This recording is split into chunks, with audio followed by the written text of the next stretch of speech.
an industry development assistance that facilitates pathways to organization and innovation.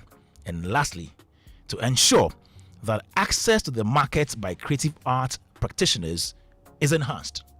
Now, before the year ended, 2024, we were told the LI to the Act 1048 had been sent to Parliament for assent. We had industry people like FOCAP, mounting pressure. FOCAP is a pressure group and they give pressure. They mounted pressure. They said they will go on demonstration. They were called into meetings. And they were demanding or requesting that an executive secretary was appointed, a board was appointed, among other things. Now, during that period, they met with the chief director of the ministry then, and he gave some assurances. We woke up to find out that the staff, they've actually recruited some staff at the agency, but there is no office for them to work in. I have spoken to the acting director of art and culture at the ministry, and he has confirmed this. I saw a post on social media, a post by Kojo Dankwa, detailing all the things. And a letter to that effect, a letter indicating that some 13 people have been recruited to the agency, and they were to have started work on 23rd December 2024.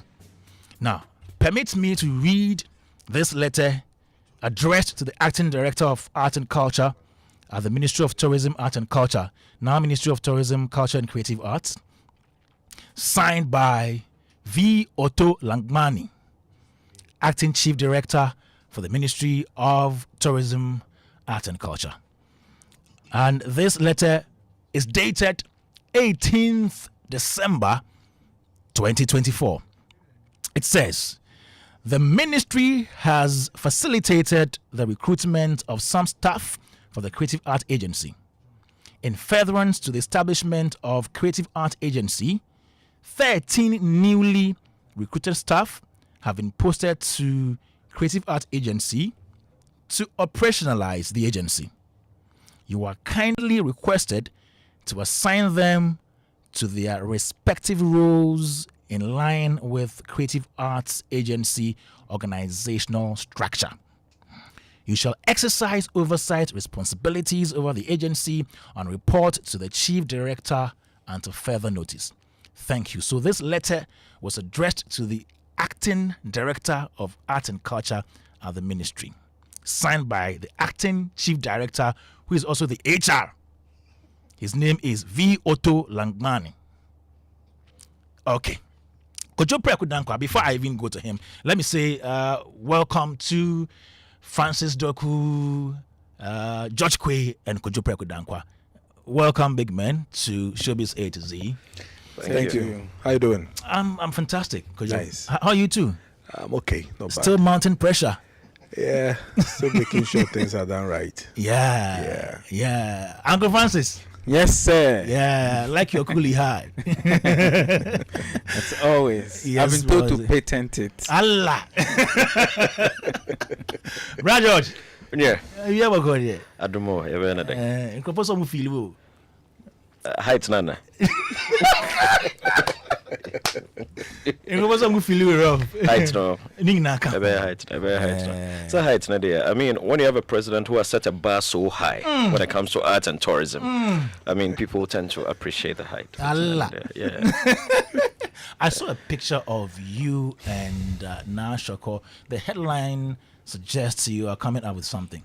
We're always coming out with something. Okay. It's something very close, very near. We're trying something. Yes, okay. Something for March. Oh, okay. Yeah, the prison thing that we did. Yeah. We're making a commercial, and we're currently trying. We've sent letters around. We're trying to see if we can get a permit to get some of the prisoners to actually perform in it. Oh, wow. And the idea is that the monies that would accrue, like their pay, we will not give it to them. We would use it to open bank accounts for them, which will yield interest so that when they come out, they have some for funding. The individual. Yes, for the individual prisoners. So now you're taking them outside the confines of. That's the plan. Wow. When they come out, or if they come out. when they come out. Fortunately, they are not live. Most of the people that were in the play are not live or condemned. Okay. You know, Okay. they have, and the I think the highest among was about 8 years. Oh, okay. And Okay. and So when they come out. when they come out, yeah. All right, Joe 99.7 FM Showbiz A to Z. I'm here with George Quay, who is team lead for Image Bureau. He's an actor.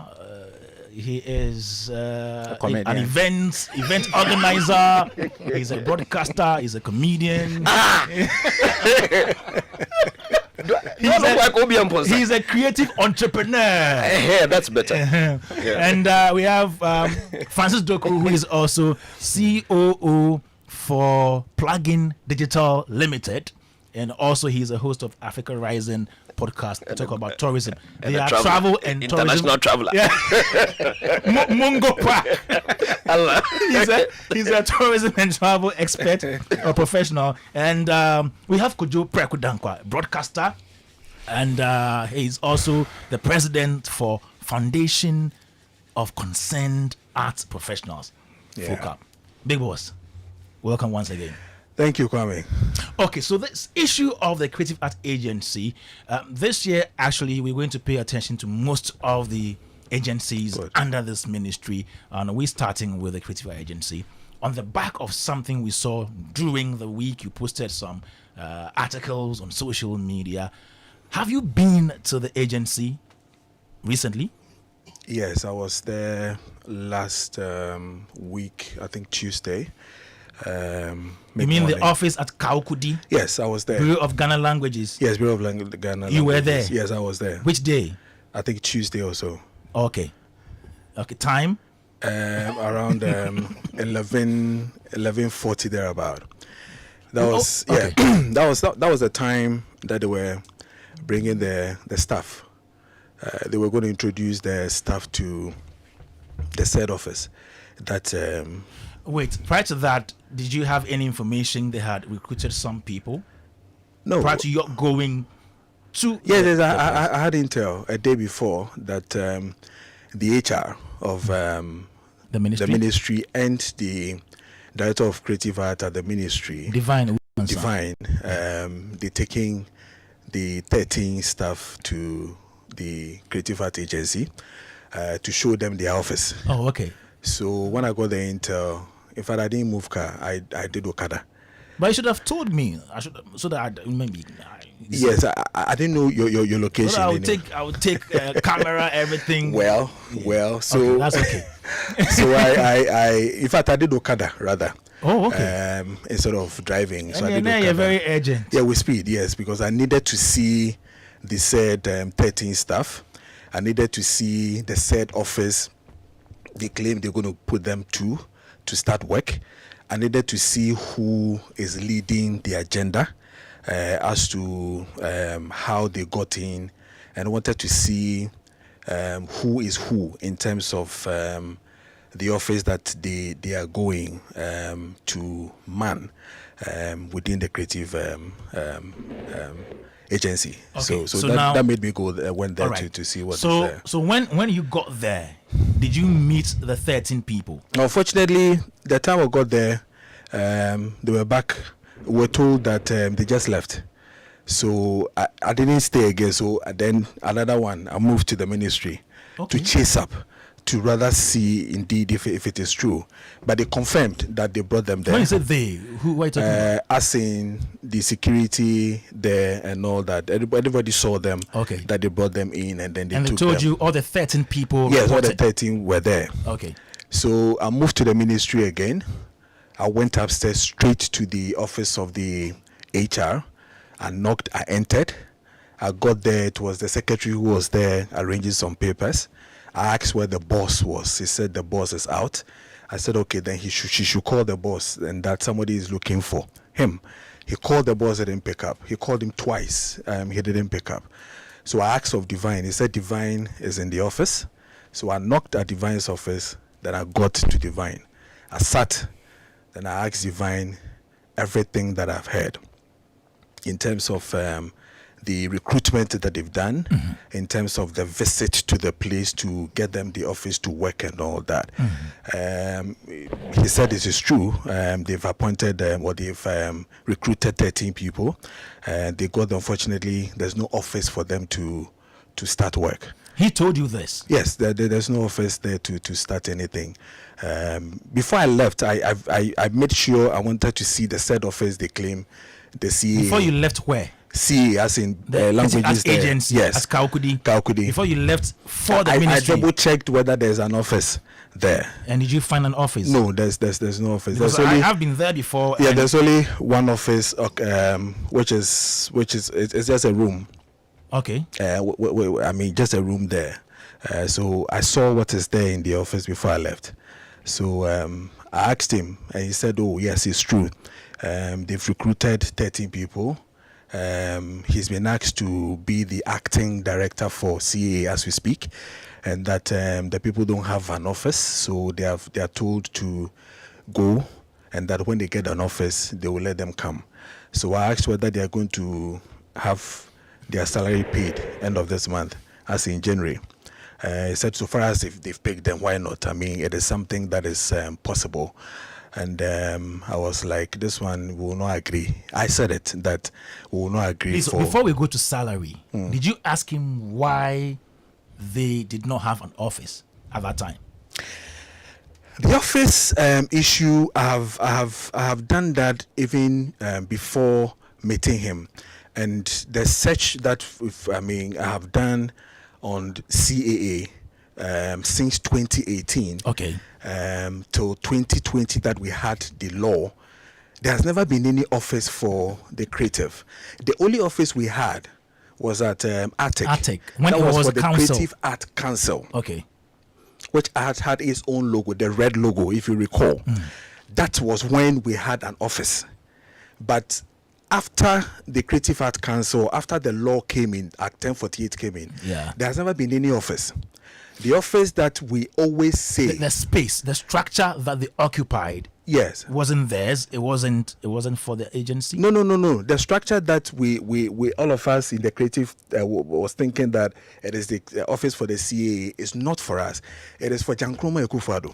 No, how? Please break it down. Okay, so she owns the Bureau of. So Ghana Jankroma languages? Ekufuado occupied the place we call the CA office since 2018. Since 2018 was when they elected a 3-member after collapsing the 33-member committee, which was done by Dzifa Thems and Elizabeth. What they did, 2 of them, i.e. Bibi Bright and Mark, stayed at ATIC and they top up with Frankie 5. Jankroma had her own office situated at Kanda, where we call the CAA now. So she's been occupying the place since 2018. As who?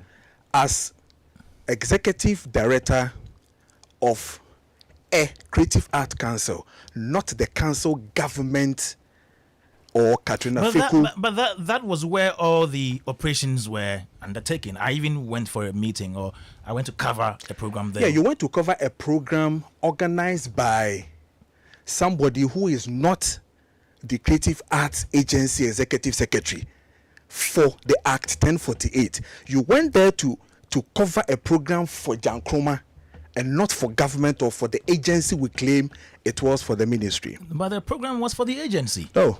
It was clearly bad. stated. That, you see, and she's acted in that state throughout. She never acted. You see, I get worried when we continue to use the word acting. I mean, feel she very has sorry. worked in that position all this while. Who gave her? I mean, you see, my point is that media decided to allow certain things to run, without doing double check. Is it because she was the president's daughter? That's the more reason why people were not vocal to talk about it, or what? No, I am enjoying the conversation, but I wanted to dwell more on the office. So when you went there, yes, and they told you the office belonged to Jankroma, is that how they told you, or you found out? I've found this thing out since 2018. Now, So let me tell you something. So why did you go to that office when you heard of the recruitment? Yeah, because ministry has taken the people there. Ministry knew very well they didn't have an office. So then why do you take somebody? Did you ask Divine if they had an office, if they sanctioned that place to be the office for the agency? No, I didn't ask him, but I've already checked and double checked, and we didn't have an office within that same space. It was a space that was occupied by a private person. I think I have to have. So what it means is that at the moment, yes, the agency doesn't have an office. It doesn't have an office from day one. We never had an office from day one.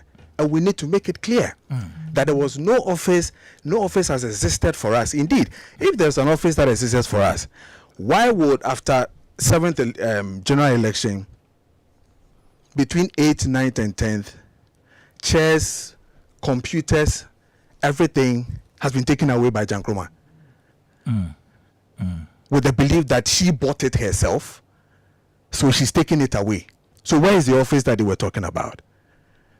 I have questioned and even find out why they have allowed her to occupy it in the name of the state. And none of the ministers from deputy to main, the last time I asked the Jepamesa, he couldn't give me an answer. The last time I asked again, I asked the former chief director, John Agbeko. He couldn't give me an answer. The power of a president's daughter. I queried the reason why even CA decided to do a project with the young talents and doing some visa. I don't know whether you heard about that visa young talents thing, that if you want to travel or something, CA came up with a something that if you want to travel, you need to come see them. They will take you through the process. They will get all those things. That made me to even go and question for the fourth or fifth time that what is the locus of Jankroma as the executive secretary or CEO she calls herself to be doing what she's doing. Okay, so now Jankroma is gone. Jankroma is gone. And we don't have an office. There has never been an office. And that for me, it is disappointing. It is sad. It is a failure. It is callous for the past government led by Nanado to see the failure of creatives by allowing your daughter to occupy a space that you yourself know that she was not to do that. Use that office to do things that happened. Now listen to this. You recall that Kevin Taylor brought a whole story about some money that were used to do the painting of the bridges and all that. You recall? Yeah. You recall the press statement Jankroma brought? Do you recall again that in the press statement, she made mention that Creative Arts Agency started this project in 2018. In actual fact, Creative Art Agency started in 2020, not 2018. Okay. So what? By law. By law. It was in 2020. Thank you. But prior to that, it was the council. It was a council. And that council cannot initiate any project. They were not supposed to, initiate any project. They were supposed to go around, gather thoughts and gather things that will make or firm up the act. That was their mandate, their prime mandate. So when she said that she started this project in 2018, that should have told people that the lady in question started running her own agency in 2018. Now, anybody who is listening to me should pick up her phone or his phone. Go to the Ministry of Tourism, Art and Culture, the website. When you get there, click on the agencies. We are the 13th agency. I'm talking about the CAA. Creative Art Agency. Yes. Click on it. When you click on it, scroll, pass by the functions, pass by the objectives and blah, blah, blah. They have written CAA website. Indeed. Click on the website. It will take you to another website called Creative Arts Council. Now, who is handling Creative Arts Council? What you were supposed to get was Creative Arts Agency. Now, when you click and it takes you to that website, scroll, you see President former president there, being handed over with some fine art design, some drawing that they've done, visual art they've done. Scroll down, check when that website was done. It was done in 2018. Now, how criminal can we be to have a national website lying to all of us, referring people to a private website? Again, check the logo of the Creative Art Council there. And anybody should then type Creative Art Agency. It is the same logo. How can somebody's private council logo becomes a national logo? Are we okay?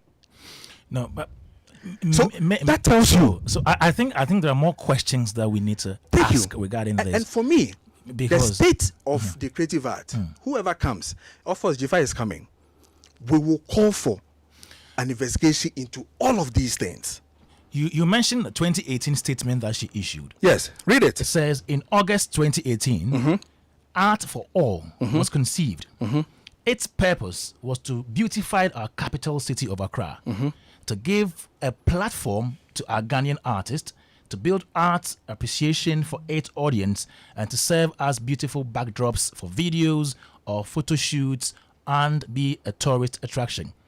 Each site had a 6-week workshop process to identify themes, locations, and artists.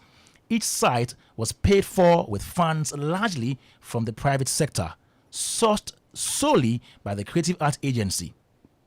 No contract to paint a succession of bridges or underpasses has either been conceived, has ever been offered, or has ever been accepted. Indeed, any tender or contract awarded for such a project would have been made public. For the avoidance of any doubt, it is important to state that these projects were solely conceived, managed, and financially undertaken by the Creative Art Agency through its own fundraising activities. Then it mentioned the site that Kwame was funded by the private sector. Site 2, Tete Kwashe, was paid for by herself, Jankruma Ekufuado.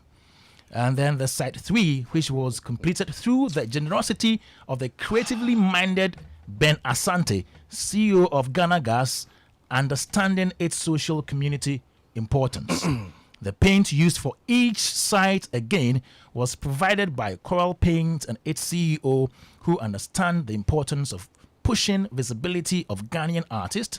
The absurdity of $25 million or any amount for that matter being awarded to myself to undertake this project is disgusting, or is a disgusting narrative. And so she goes ahead to say it is a complete fabrication being propagated by some shameless persons, and which unfortunately has been published by sections of the media. This was the statement. And when you read the statement, there are 2 or 3 things in it that even makes herself shameless. Okay? Yeah. In 2018, you are telling us that you started this project in 2018, and you are aligning it to a creative art agency which was started or established in 2020. How shameful can you be? Okay. 2, how can you, as the executive secretary, even if you were appointed by the president as executive secretary, indeed you were not appointed because per the constitution, Article 195 states that the president shall appoint an executive secretary and a board chairman. Did we hear anything that the president has appointed anybody, including herself? Even if you were appointed, how can you, where did you get the money from? Who investigated you? Who did you tell?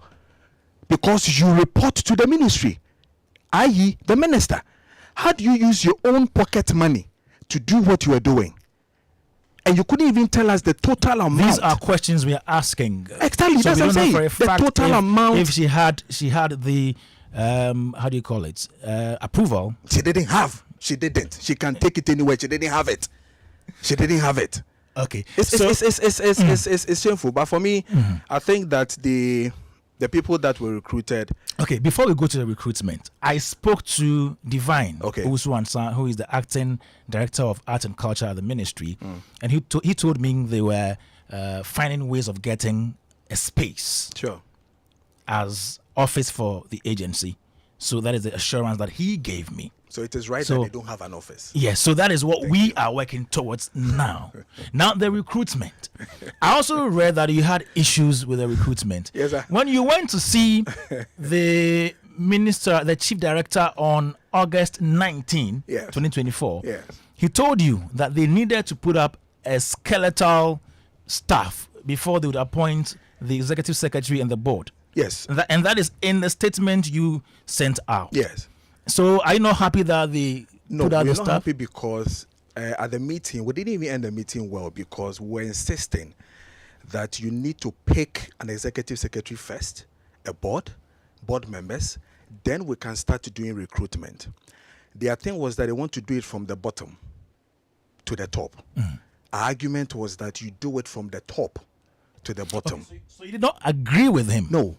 But in the release that you sent out, we're telling you what. Yes, we're telling you. You're just reporting, but you didn't state your position on that matter. No. In the release. No. Okay. Yes. So we're just telling you that this is what they said, and their issue was that they need to set up the office first. So we even asked, do you even know what the act says? Which offices that we are supposed to, or the committees we are supposed to set, and who is supposed to do it? It is the board chairman who is supposed to set up all these financial committees, the accounting, the auditing. Everything is supposed to be done by the board.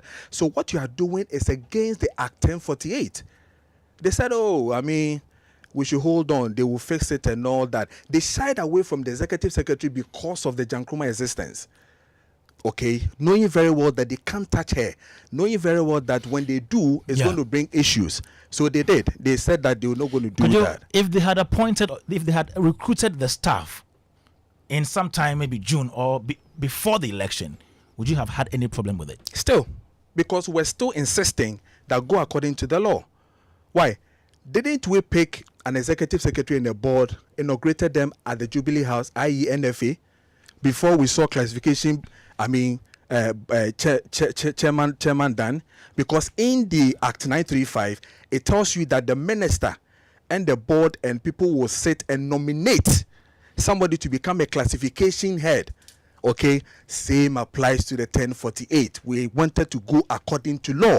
Has the president appointed an executive secretary per Article 195? No. Do we have an appointment? Which president? Former president former president we are in a new era, so former president then. No. Did the former president appoint a board? No. So then why would you, the ministry, be doing what you're doing? It's illegal. You don't do that. Because somebody would say that let's focus, let's look into the future. Okay, if you look into the future, how does it look like for the agency? The future of the agency is bright. Okay. When you look at the 1048 and the things that are supposed to be done, it looks so bright. It looks so bright because there are too many things that the creatives are supposed to gain when it comes to the Act. For instance, if you look at the Act, since 2020 that it was established, it tells you that after the establishment of the law, any enterprises that is within the Creative Act becomes illegal if you don't register with the agency. As we speak, every entity, including events, including image, including everybody, charter, everybody who is an enterprise under the Creative Act who has not registered with the Creative Act agency is operating illegal, and therefore the law must arrest everybody. Okay, that alone tells you that there's bright future. Again, the agency is supposed to have even a 1% taken from these enterprises to see them grow and do too many things for, the fund 1% for them, yeah. just as GTA is doing. Yeah. GTA is taking its 1% from its enterprises, the chobbers, the hotels, the restaurants, and it is fine. It is working well. They are clamping on people who have not registered with them illegally, and they're doing it. Same applies to the Creative Arts Agency. So it looks fine. It looks bright. Whoever is going in there, for me, will have to, start with data. We'll have to start with something that really will position the creative in a space where we know that we have this number of enterprises operating within, the creative industry. What are we going to do for them? What are their needs? We need to look at all these things. It's going to take a long time, but if we get a smart person, if we get somebody who is sharp, we get somebody who really aligns very well with the creatives and get right people as board members and board directors and everybody, trust me, we will see the efficient side of the Creative Arts Agency working well. All right, John, 99.7 FM Showbiz A to Z, and we're talking about the Creative Arts Agency, a body that's supposed to regulate all the activities of the creative, the cultural and creative industries in Ghana. And as we speak now, they don't have an office. It's been confirmed to me by the acting director of art and culture at the ministry, Divine Owusu Ansa, and he has promised they are getting a place, so they are working on that. That is the promise assurance that he gave me. Let me go to Francis Doku, who is CEO of Plugin Digital Limited and host of Africa Rising podcast, which is a travel and tourism podcast. Uncle Francis, so Creative Art Agency is here, no office. They've recruited 13 people. I've seen the list. Yeah, they were supposed to have reported on 23rd December. They reported sometime last week, but there is no office for them to work in. And that's the situation at hand now. Your take, sir? After COVID, a lot of us have been working from home, so. They got working from home. After COVID, they said, well, the new normal was to look at how to do a hybrid, and all that. But all jokes aside, I think, and before anybody says that, some of these things were not discussed, previously before. I think Kojo and maybe FOCAP need to be, commended, if you like, because it was like a lone voice. Every time there was a conversation about the leadership of the Creative Arts Agency, it was Kojo and his Vim crew in Japan. Vim crew. Nana Kwame Jan and Mel Kwesi Davis. I don't know why. It was like everybody else was interested in it. I remember even during the debate, the Joy FM manifesto debate. When Kojo came, it was the only question he asked. And nobody answered. Kojo and Jankroma. Mark was there. Nobody answered. Yeah. I remember last week when we were here, and I mentioned the biggest elephant in the room. It's like when you bring up that issue, nobody wants to talk about it. That who was really the person appointed as the executive director or the leader of the Creative Arts Agency. It turns out as it is now. There were rumors that the president had appointed his daughter. It turns out, based on conversation, that it doesn't look like anybody was appointed. But I remember even Frankie Five was appointed deputy, right? So, who was the deputy? He's listening now. He says hi to all of you. Who was he deputizing to? So there must be somebody before you become a deputy. If there's nobody, who are you deputizing for, as it were? So I think there's a lot that we didn't do right at the Creative Arts Agency in terms of its office. But I remember when it was a council, there was an office at the Attic. Yeah. That Mark and Frank, occupied before Mark left the council and went to the ministry. And then its name was changed. I believe we got an instrument that was supposed to properly establish it. And from there, we needed to appoint the executive director or executive secretary. Whichever position was, then staff it, because you cannot have an agency that doesn't have staff. And I believe this staffing must have started earlier, because a lot of the conversation that are going to have people who were employed by the state were things that had already, started. The point was that if they were employed, where were they going to sit to work?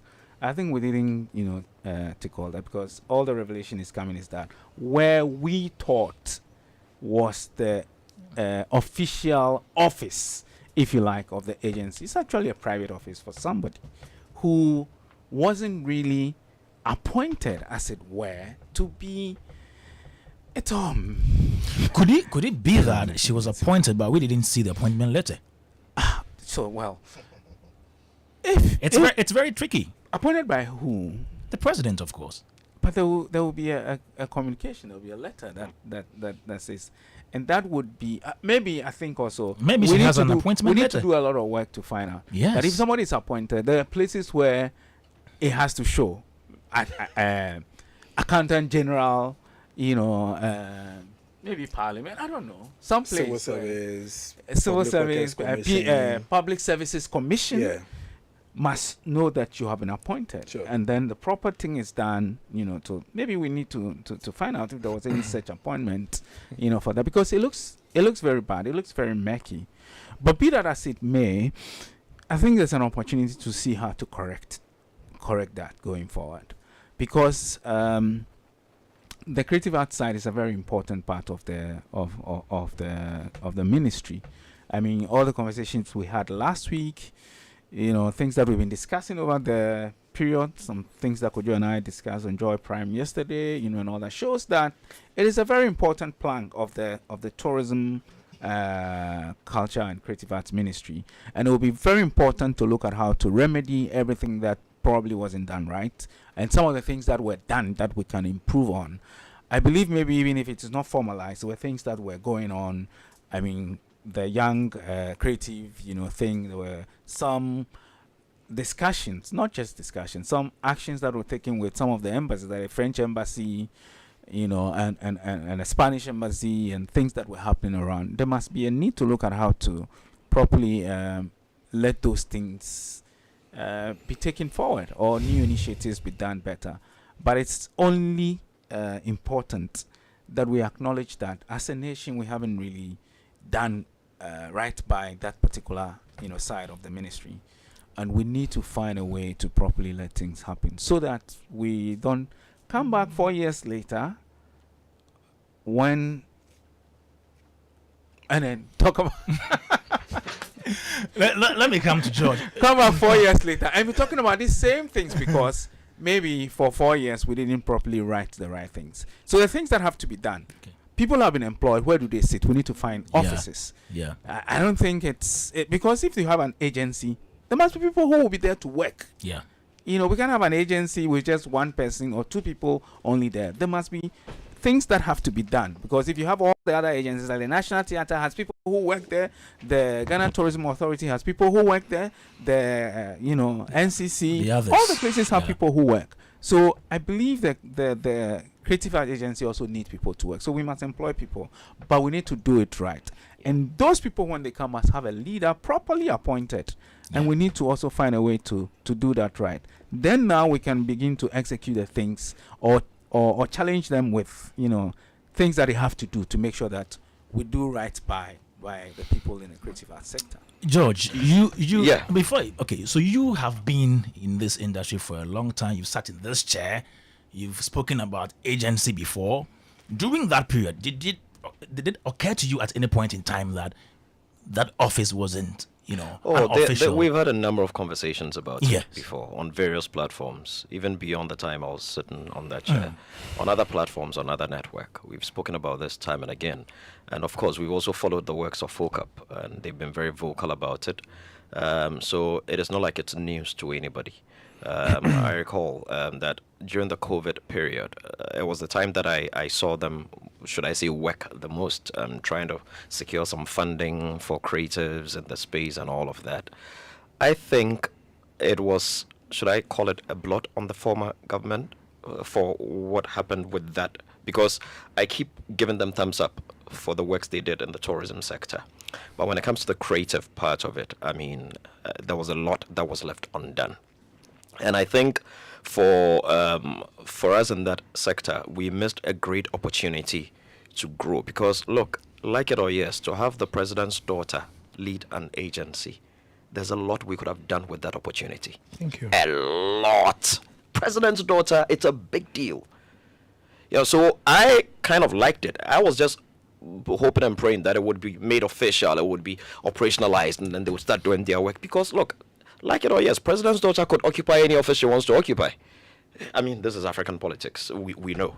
He can't occupy any office she wants. No, you're not getting me. Let me. The point I'm making is that it's not. No. Francis, hold on. Let me land.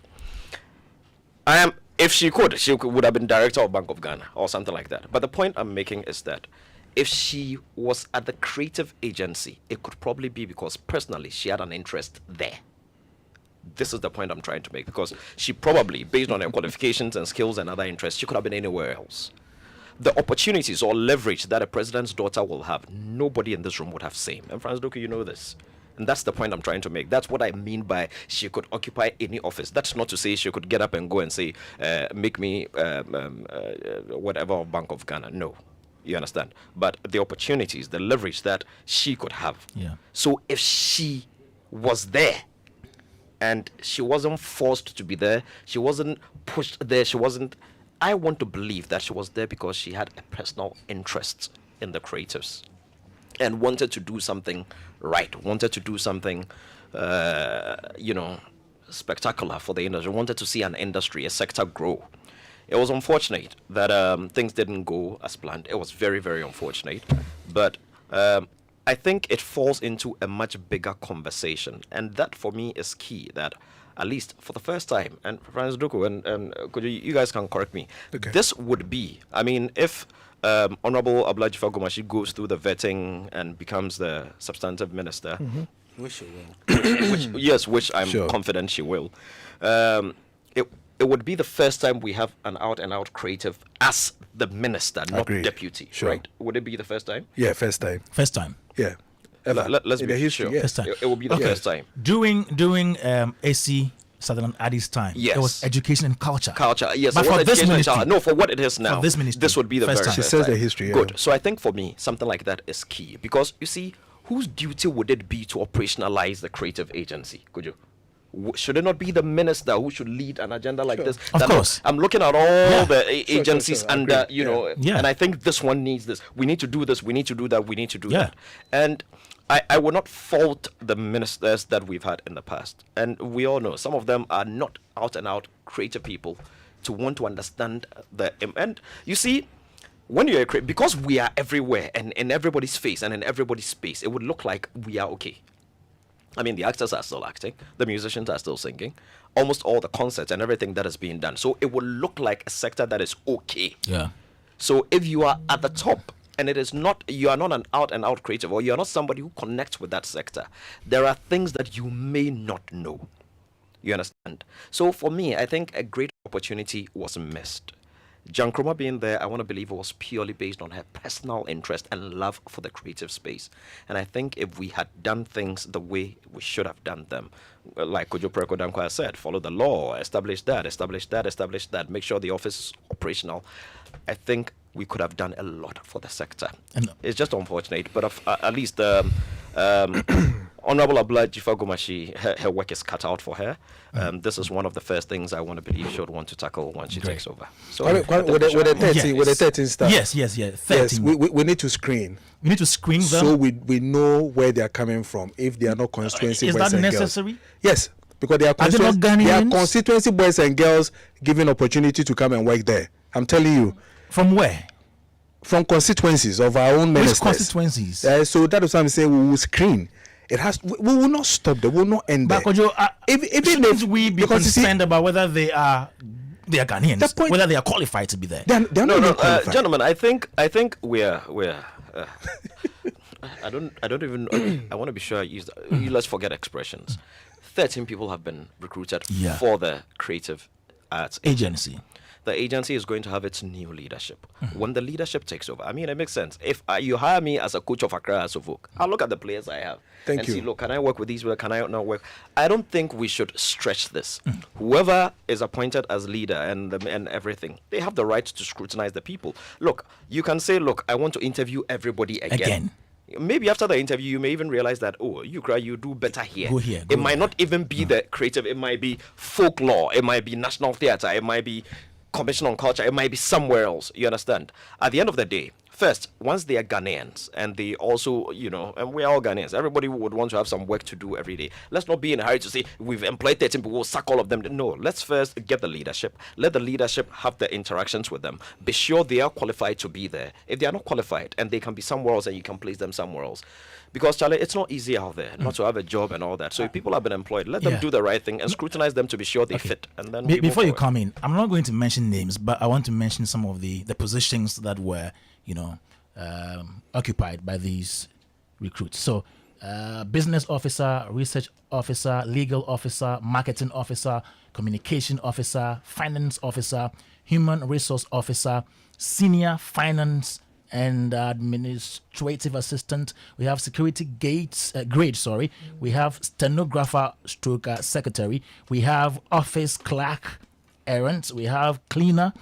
We have another security grade. So these are the kind of people that were recruited or have been recruited. If the recruitment has been done legitimately, everything has been done according to law. Yeah. There are no kululu. The leadership should just meet. If they are not comfortable, just meet them. If you have to interview them again, interview them again. If you are not able to work with them and you want to let them go home, reapply or whatever it is, just follow the law, do the right thing, and let's move forward. I don't think there's Francis, something we should I'll come to you, stretch. Kojo, again. No before problem, I go no to problem. Austin on Zoom. I just wanted to add, small point that Okay. see, it's good that we look at how to move on and do the right thing, going forward. Yeah.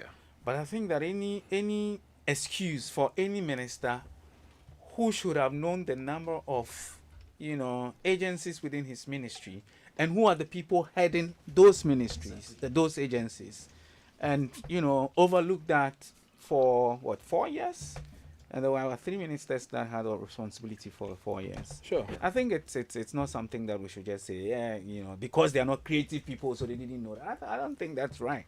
They needed to have known the people who are within the different agencies within their ministries and should have done the right thing to say that, okay, this person was there, or there's no, we don't know if there's somebody there. Let's find a way to let somebody be there. Be there. Yeah, And, you do have a point. Yeah. I think that, yes, Yeah. we must move on, but we don't just gloss over what has to be done because they were not created. There was a minister who was a lawyer, and I believe he would know how the process that have to be gone through.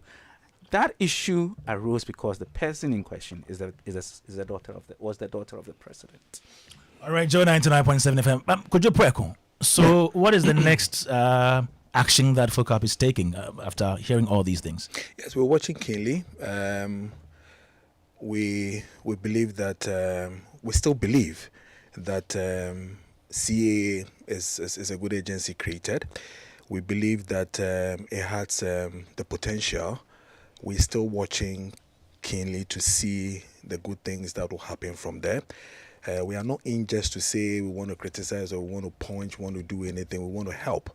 There are too many things that are in there that we feel that the creatives have serious opportunities to really gain from there. So for the future for Creative Art Agency, we are hoping to see possibly in the next 2 years to start, effective work from now, and then by next year or 2 years, we should see them visible, clearly, demarcating all the rules, the functions are working very well for us to see the effectiveness of the agency and make sure that the creatives really get what they deserve. Because if the tourism industry is getting what they deserve and we are always clapping for them, we think that the baby, I would say the baby because since 2020 that the law took effect, we have not touched it, we have not done anything to it till 2025 that we are going to see. There have been stakeholder engagements to put together an airline, all that. Yes, so you've done something. No, that airline was done when you didn't have a board, you didn't have a executive secretary. All the things that we needed to be in place. Exactly. Like I said, I think it was a big opportunity miss. Exactly. because We're things should just have been we're put in just place. we're just Yeah. playing politics with it.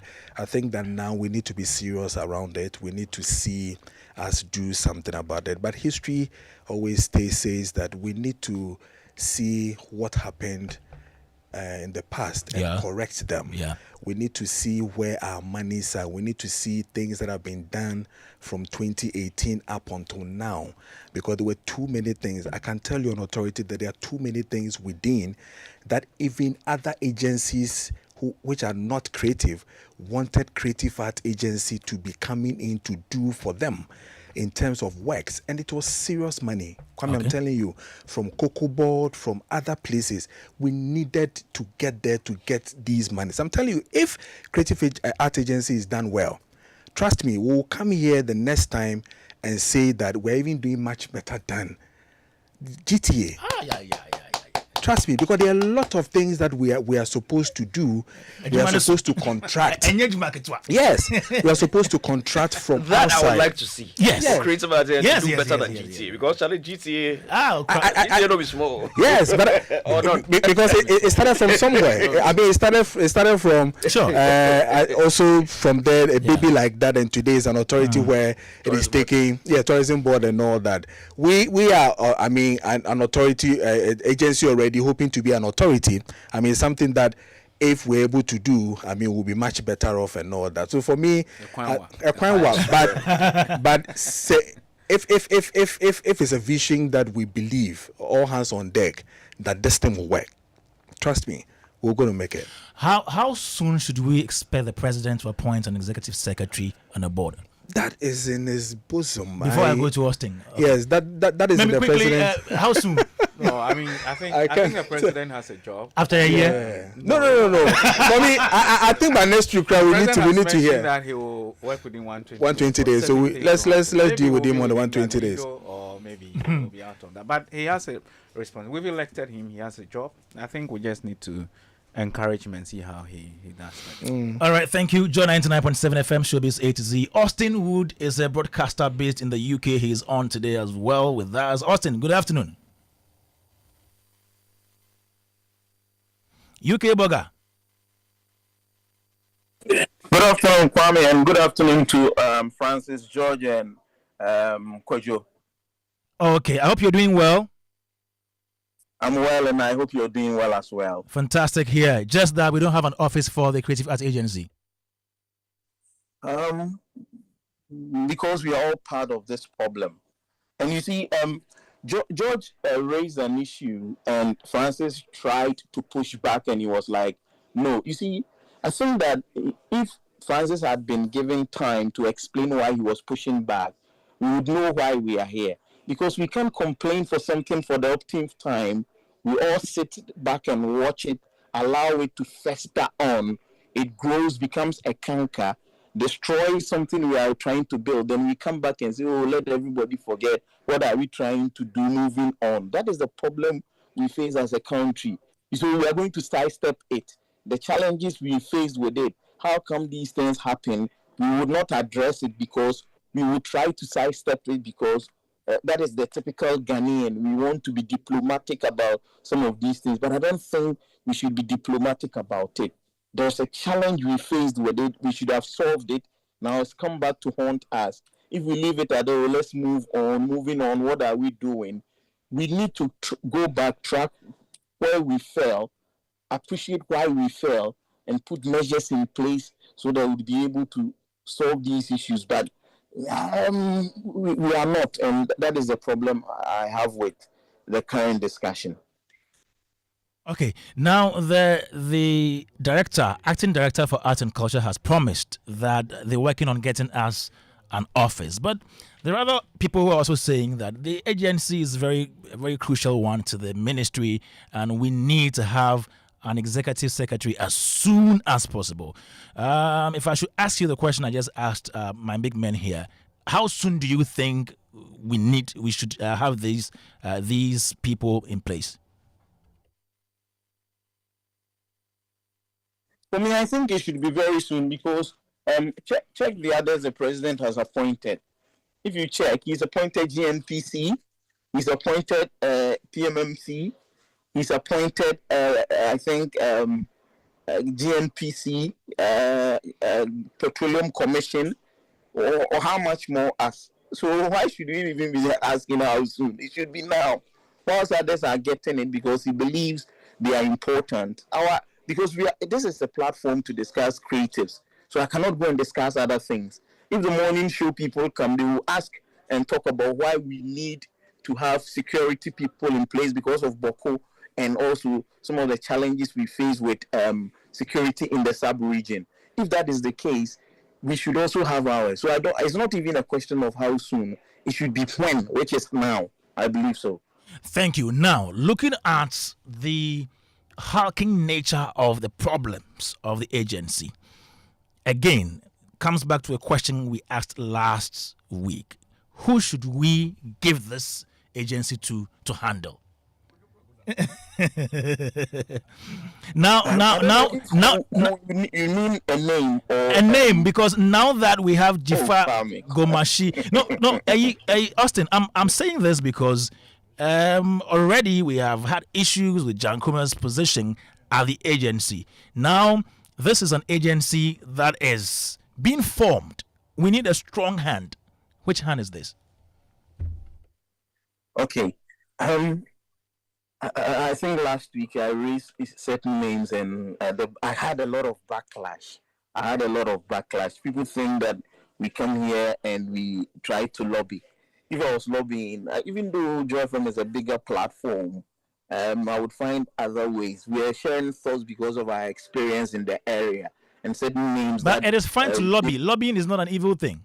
Yeah, I know. But, what we attach to it, the thinking is, you've already gone for someone's money, and you know how it is, this perception. But no problem with that. For me, I feel that we need somebody who is strong-willed to clear the mess that we have had in that area in the past 5 to 8 years, because that place has been a mess.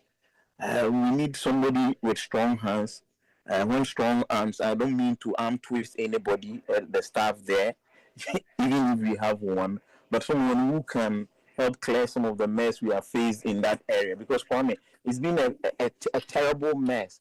And I don't know why we in the industry, we've not talked about this. And when we discuss the minister, I would even talk about this. She's a member of parliament, the designate. At what point did she raise these issues in our area? We had Abla, who is in a foreign affairs committee ranking. He was always talking about issues to do with foreign affairs. Kojo Preko and his team for the upteenth time, Kwame Dadzie, Francis Doku, and others, for the upteenth time, we have talked about the mess at Creative Arts Agency. And Abla Gomashie Dzifa, who is also a ranking on the committee, and said nothing about it, did not take it up.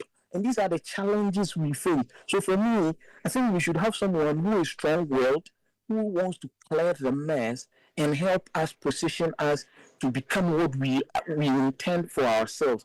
But looking around, I think, Kwame, this is it. The names that have been going around, I have not been enthused by any of them.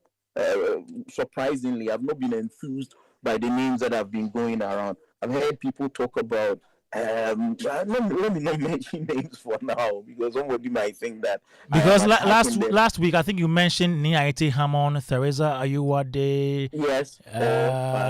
Ivan Kwashigan. Ivan. Yeah, you mentioned these names last week. Okay. The reason I gave those names was, you see, the place, there's a blot, and there are a lot of camps in our industry. Everybody belongs to a certain school of thought, and they believe if that school of thought doesn't win, then that would mean that the person who is put there is not doing the right thing. They will fight it. So I wanted someone who is new, who comes, brings everybody on board, take up suggestions from all camps, put the best together, have a forum where we'll be able to discuss some of these things and put forth the best solutions for us. And with the names I have mentioned last week, I think those are still the names I am going through, and I'll go with. Awesome. Thank you very much, Austin Wood, broadcaster, still here on Joy 99.7 FM. WhatsApp number is 055 1111997. If you have any thoughts, just hit us up right here. I'm here in the studio with George Quay, Francis Doku, and Kojo Preko Dankwa. When we come back from this break, we're talking about Dzifa, Abla Dzifa Gomashie, her nomination as Minister for Tourism, Culture, and creative art. Still here on Joy 99.7 FM, Showbiz A to Z.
FM Superstation Showbiz A to Z, and we are about to talk about Dzifa Abla Dzifa Gomashie's nomination as Minister for Tourism, Culture and Creative Arts. Some of your thoughts right here.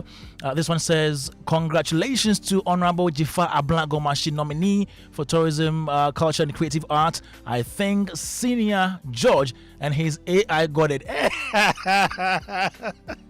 Is Senior George and his AI got it. Right. They have the final answer. Good afternoon, Kwame. Your great panel. This is to FOCAP President. I recall some time last year, this matter came up and FOCAP announced or scheduled a demonstration on 29th August last year. What happened to the demonstration? They met with the leadership of the ministry, so they called off the demonstration. So that's the answer, because it's public knowledge. And this from Kofi Kadio from Miami GH says, Kwame, my simple question is, why is it that now before you guys, why is it that you are now talking about this in public or making it public? Is even if they wouldn't do anything about it, which was the norm with the last administration, at least this information would have been in the public domain waiting for judgment. So these are some of your thoughts coming through Joy 99.7 FM, Showbiz A to Z. So last week we were here. We tried to get into the head of President John Dramani Mahama. I think it was only Kujo who wasn't here last week. Yes. Okay. So we did that. We did our predictions. And yeah, some people mentioned Honorable Abla Dzifa Gomashie. George Quay did that with the help of the AI. It was perfect. But even Uncle Francis Dogu also was like, okay, looking at the trend and the pattern, he believed that Honorable Abla Dzifa Gomashie is likely she would be picked by the president. But he wished Kojo Bonsu was appointed Minister for Tourism, Culture and Creative Arts. Today we are here, and just a few days ago the announcement came that Honorable Abla Dzifa Gomashie has been appointed Minister for Tourism, Culture and Creative Arts. For those of you who don't really know who Honorable Abla Dzifa Gomashie is, this is a piece put together by my colleague Akofa. Take a listen.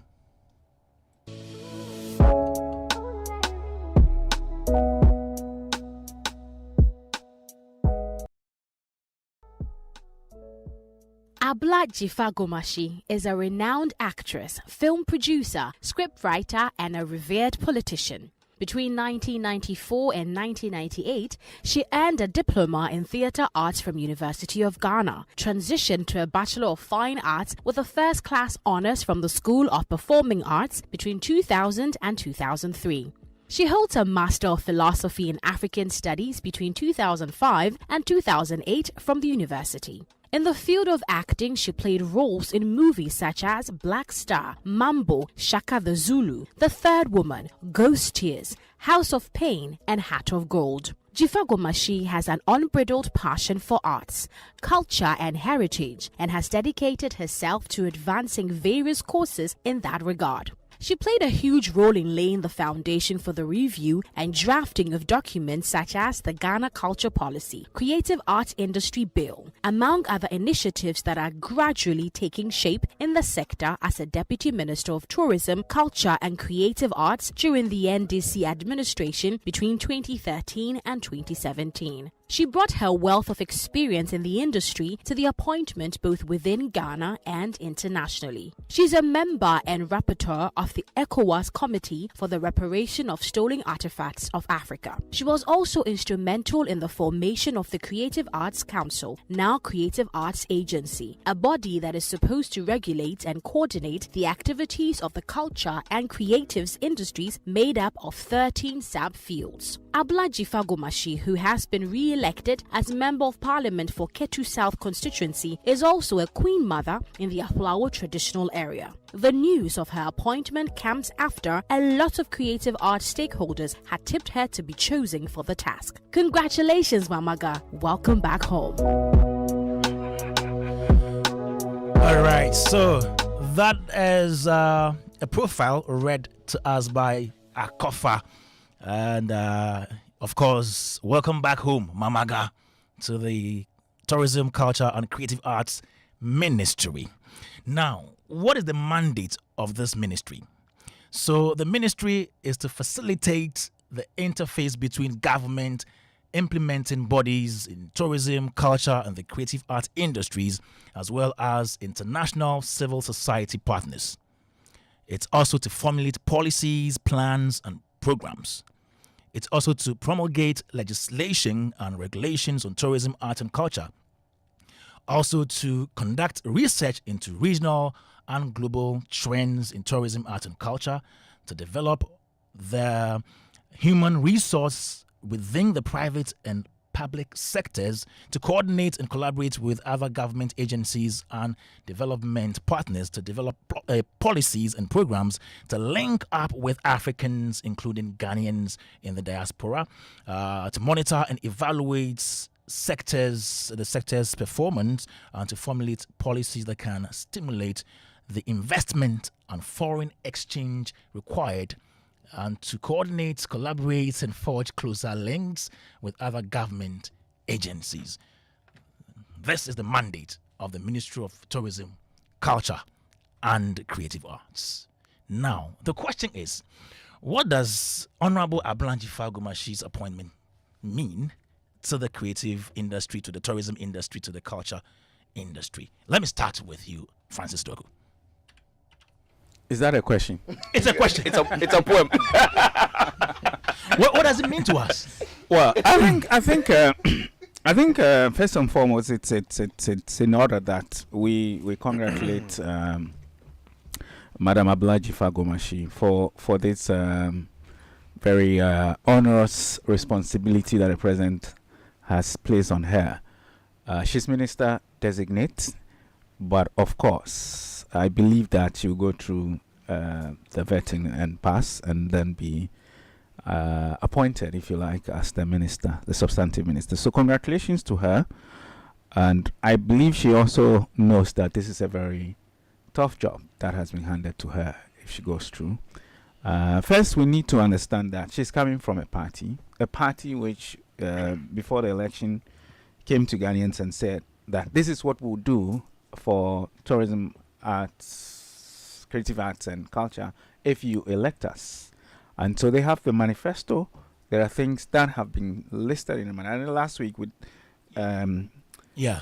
What's Jesse, his name? Jesse. Jesse. Jesse did a brilliant job of, kind of condensing it into the three main things that are required of who comes to do that.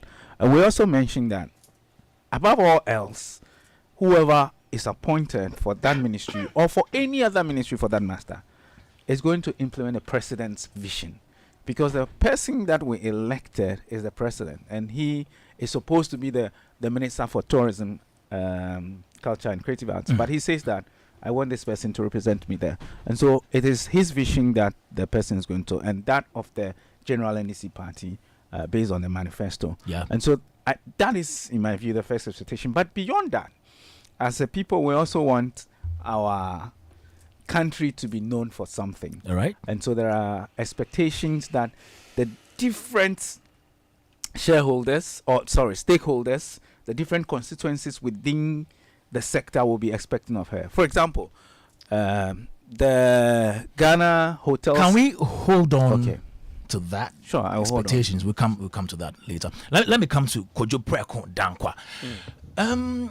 So last week we mentioned some of the qualities that we were looking out for in a potential minister for tourism, culture and creative arts. We mentioned that the person must have experience, must have knowledge in the various industries, tourism, culture and creative arts. We mentioned that the person must understand governance, and also must be able to attract investment, must be business minded, must have the president's ear, must be able to handle industry's pressure. You know how our people are. Yeah. The pressure from pressure group like Foca Pelonis is enough to give you heart attack. The person must have the gravitas to move the people. Yeah, I mean the people in the industry, and then must have good communication skills. Does Honorable Abla, Dzifa, Gomashie tick all these boxes, or some of them? Yes, she takes a lot of the A lot of boxes them? there. A lot of them there. So, simply because one, even if you pick, I mean, her good self, she's from the creative. Yeah. Second thing is that she's been there before. She was our deputy. She saw what it is that we needed. It was even under her that we saw the signing of the Act 935. So it tells you that, I mean, enough work has gone into the business. She was there when the dream to have an agency that we just talked about, I mean, in the space. She was there when the first ever, I think 1 million Ghana cedis was given to the creative art to set up a fund through Ghana Cultural Forum. I mean, she was there. So for me, it is when you talk about the experience and wide read in terms of the areas she's there. I mean, we saw the elevation of certain spaces where theater is also one of her best places that you see, I mean, her strength and all that. And theater is also one thing that we intend to grow, I mean, within the space. The more we even have a national theater as a whole agency, I mean, on its own, Yeah. it tells you that, I mean, there's some maximum attention that is supposed to be given to theater, and that is her, I mean, within the space and all that. So she has a leverage. I mean, she's somebody who has also equally, I mean, seen herself do a lot of cultural programs, cultural activities, dealt with the youth, dealt with too many things that are really in there. Even after leaving office and all that, most of her videos, most of her things that you see are cultural inclined. I don't know whether because of the Queen Mother positioning that she has and all that. So it tells you that there's a lot of experience within that space. I would love to see her even do much better with National Commission on Culture, see effectiveness of NAFAC, to see and really position culture very well, because within the space out of 8 years, we've not seen anybody even promoting too well when it comes to culture. It has always been a tourism and a creative art, a tourism and creative art. We jump the culture aspect of it. It's only when NAFAC is on, that is when you find us talking about culture and all that. Indeed, her own party, okay, in the manifesto, the Black Star Experience, is talking about what they call it a CAT agenda. The CAT agenda is the culture, art, and tourism. So for me, if she places well when it comes to culture, it means that the agenda that their manifesto is intended to promote, because for them, they believe that if you promote culture very well It is the culture that is driving the tourism into your country. And what do we mean by culture? What you wear, what you eat, and what you do, the language and everything. That is promoting the country for you. So for them, if culture is one of the most pivotal thing when it comes to it, she has it. She's coming from that cortex. She knows exactly what it is that they need to do before they use the art and tourism, the art to drive the tourism. Because we've equally also then said, and it is agreed, that tourism has always been the driver when it comes to tourism and all those things. So for me, the embodiment of Dzifa comes with too many of these things. What I am worried about is the fact that throughout the 8 years, or probably how many years it is, communication has been one of the major shortfalls when it comes to the ministry. It is not effective.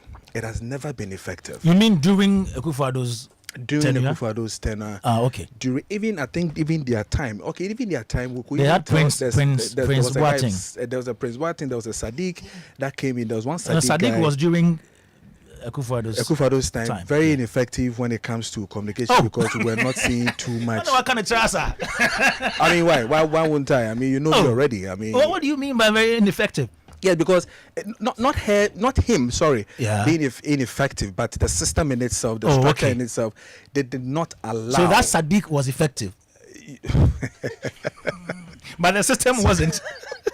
So whichever way. So for me, it's one of the things that I want to see happen in her era, because communication is weak when it comes to the ministry entirely. I mean, they are not communicating, they are not telling us anything. We always have to fish out. I mean, even the past one, the deputy minister will still be on phone and tell you that if you need information, come to me there. Why are you not asking? Then he will compare it to another presenter he gave something to and all that. I mean, that thing, we don't need it. You understand? We need to have that communication, that easy, flow between, the system, the flow, so that at least we could do something better from there. From afar, I don't know her communication. Really, in terms of her relationship and all that, so I can't really speak on that. But I think that from what we've heard so far and all that, I believe that something better will crop up from there. Until then, I think that everything is fine.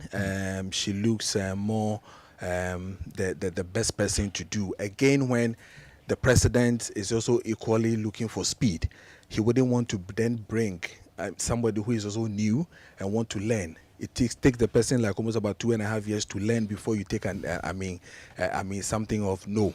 And that is the more reason why, if you've checked almost the key areas that the president appointed, he appointed people who have been there before in his time, okay, to do the job and all that. So for me, I think that she's the best person to be there, and we only have to help her to win. Okay, thank you, Kojo Preku Dankwa, President of FOCAP. But Honorable Abla Dzifa Gomashie has an appreciation message here posted on Facebook about 3 hours ago. It says, "Dear all, please help me thank His Excellency John Dramani Mahama, our Vice President, and the team for this honor. I'm truly humbled." It says, "Over the past few days, I've received numerous calls and messages following my nomination as Minister Designate for the Ministry of Tourism, Culture and Creative Arts. I'm deeply grateful to everyone for their heartfelt congratulations and well wishes, especially from the industry players. I promise to do my best to justify your faith in me. I entreat you to continue to support as well as bring forth ideas to help promote and preserve our rich cultural heritage, improve our tourist industry, and showcase our creativity for the development of the sector. Akpena mikata mawene yirami." So this is a message from the Minister Designate for Tourism, Culture and Creative Arts. And before I proceed, there is a message here. Okay, this one is not meant to be read, so it's okay.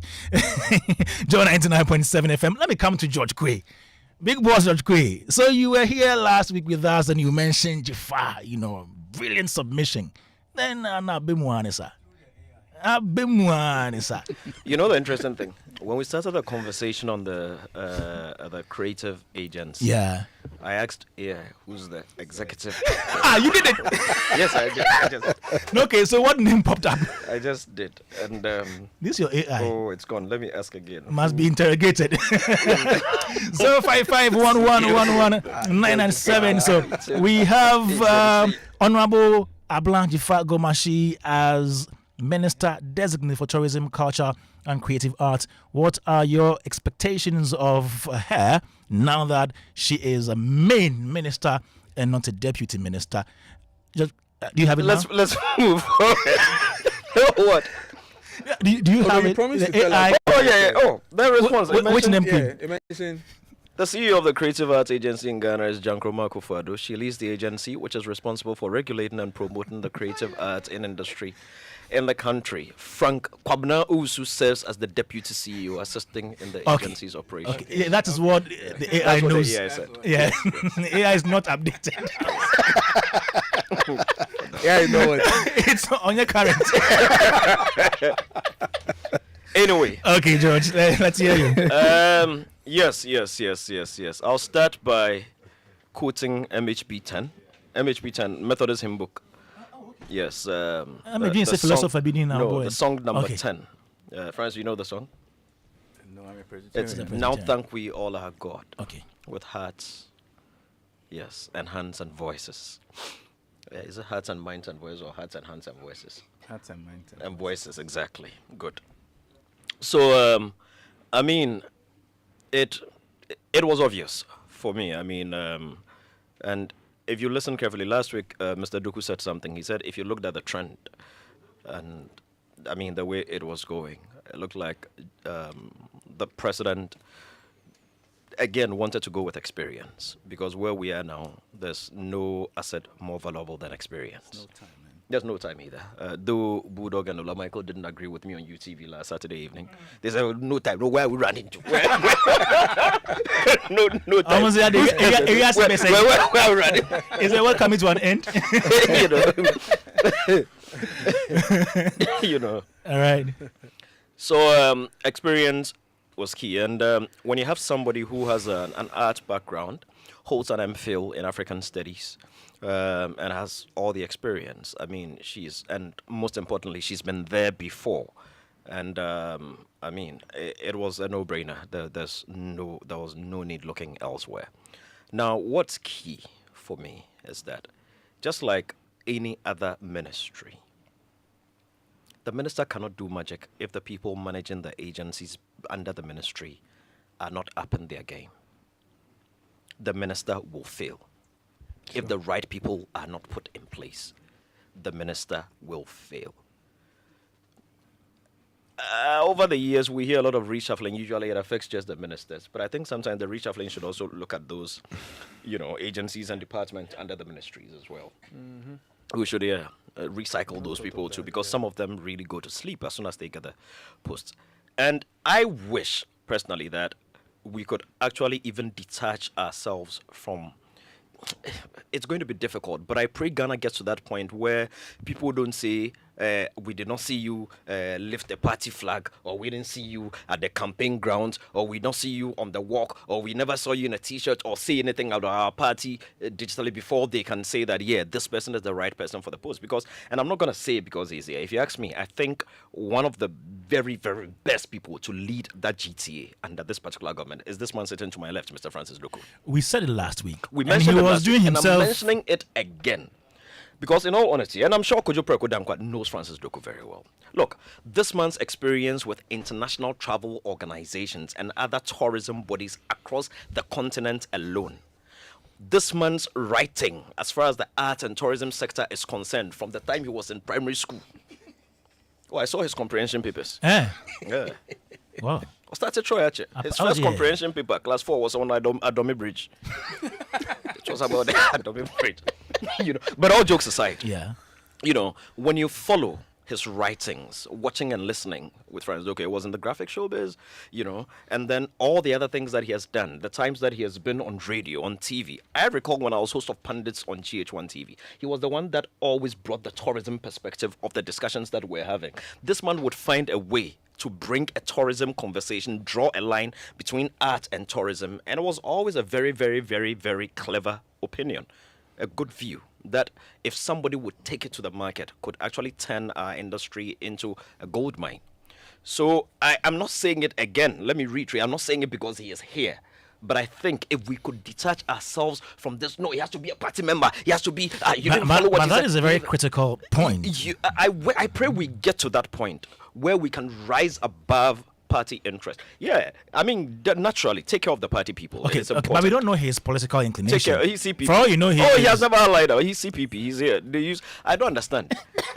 NDC uses umbrella. It makes sense. We are covering everybody. NPP uses elephant. Yeah, we are strong. We are coming. CPP uses akoko. What was the chicken doing there? I don't get it. What are you doing with it? What are you doing with the akoko? Even akoko, the akoko didn't use akoko. What's CPP doing with the akoko? What is the akoko then? I don't get it.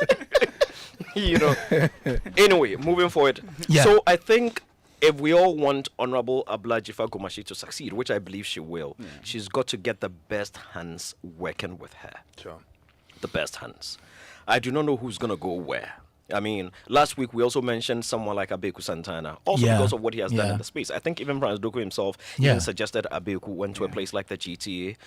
Austin Wood suggested Kwesi Ajiman were maintained in the space and all that, And I think some of these conversations are important because there are 13. I am personally interested in who's going to be taking over the National Theatre.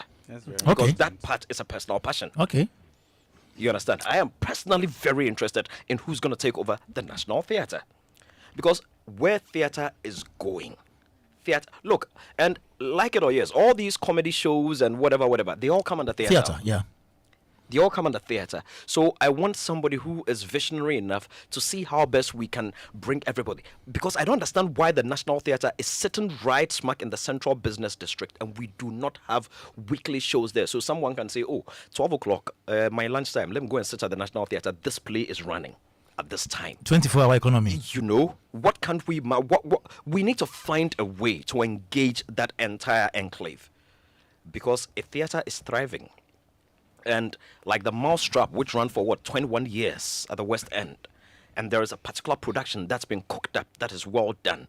Look, we're sitting here and people in the UK are inviting us to come and stage The Gods Are Not to Blame. And we're struggling to find space to stage it here in Ghana. You understand me? So it looks like other countries embrace it more than we do. So, I mean, there are so many things. But you need to have, because the 13 agencies are Dawson. And don't forget, she's also MPK to South. She's a mother. There are other things that she has to do. So it's not going to be a ride in the park. And we've all advocated, we don't want a deputy. I also add my voice to that. I don't want a deputy. I don't want a deputy. I have never even said we should. And I understand why Sergeant for Dr. Kwame Nkrumah of CPP FIP didn't have a vice president. Because Kwame Dadzie and everybody in this room, I can ask you again right now, who's the vice president of Togo? Just next door, Togo. Who? Who's the vice president of Ivory Coast? Who's the vice president of Ivory Coast? Who's Nigeria? One of the popular neighbors. Who's the vice president of Nigeria? Osim who? That's them. So, are you getting the point I'm trying to make? You understand? To know them. You don't necessarily have to know them, but if it was, maybe they are working silently. You are not getting me. It is not a role that works. Personally, I could be wrong. Please. Who's the vice president of the USA? It was Kamala. It's still Kamala who wanted to be president until Monday. You understand? I don't even know who Trump's vice is. Who is it? J.D. Vance. You understand? But America is a different kind of. It's the most popular country in the world. So yeah, naturally we would know. But these are some of the things. I personally do not think we need deputies, because I think deputies, and the deputies sometimes even in there, and that is why Honorable Mako Krikumante always said something that people did not get. His role is not to make his minister look bad. His role is to assist the minister. So if the minister does not delegate things for the deputy to do, if the minister does not give the deputy, specific, target or specific deliverables or KPIs and all those things, the minister will become a lame duck, in a matter of speaking. You understand? So, for me, I think Honorable Abla Dzifa Gomashie would do a great job, but that great job would be complemented, or it would be made possible by the kind of people that would occupy those 13 Great. Agencies. And departments under the ministry. Thank you, George Quay. Talking about Okreku Mante's position on the deputy ministerial position. Yeah. Listen to this. The roles of the ministers it is all in the 1992 constitution. But I see that people are using emotions to speak. As a law student, LLB, I speak with law now. So now I quote. That is my orientation now. That's why I say, check for me. I don't want to quote wrongly. So article, is it 78 or 79? Yes. The deputy minister's role is actually somebody who goes in there to support the main minister. So your job, you are driver's mate. That is why I released a statement and said that what Dr. Baumia is saying as vice president, people should not take it for granted and underrate it. Even the NDC people, they know. When ex-president John Mahama, when he was vice president, you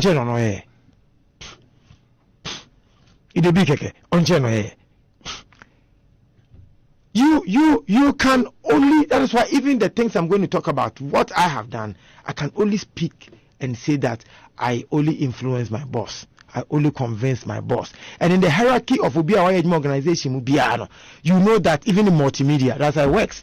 When I was your boss, you couldn't do what you like without me. I agree before it happens. It agrees before I do it. It will only do something when the constitution says it should happen. That's how it works. It is all you're feeling by sitting at home or having a microphone and speaking. Every organizational structure, there's something called chain of command, span of control. And so this thing about, it is the deputy minister. It's the deputy minister. What has he done? It's the deputy minister. What has he done? You should be asking questions like, what has your ministry done? What has your government done? Not what you, the deputy minister, have done. Because the deputy minister does not have power to do. Okay, so the voice you just heard is former Minister of Tourism, Art and Culture, Honorable Deputy Minister of Tourism, Art and Culture, Honorable Mark Okreku Mante. They're talking about how, quote unquote, powerless the deputy ministerial position is.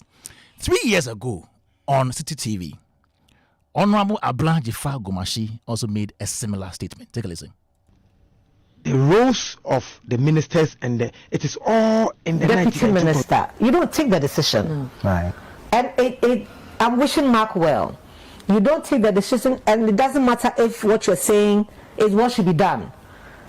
But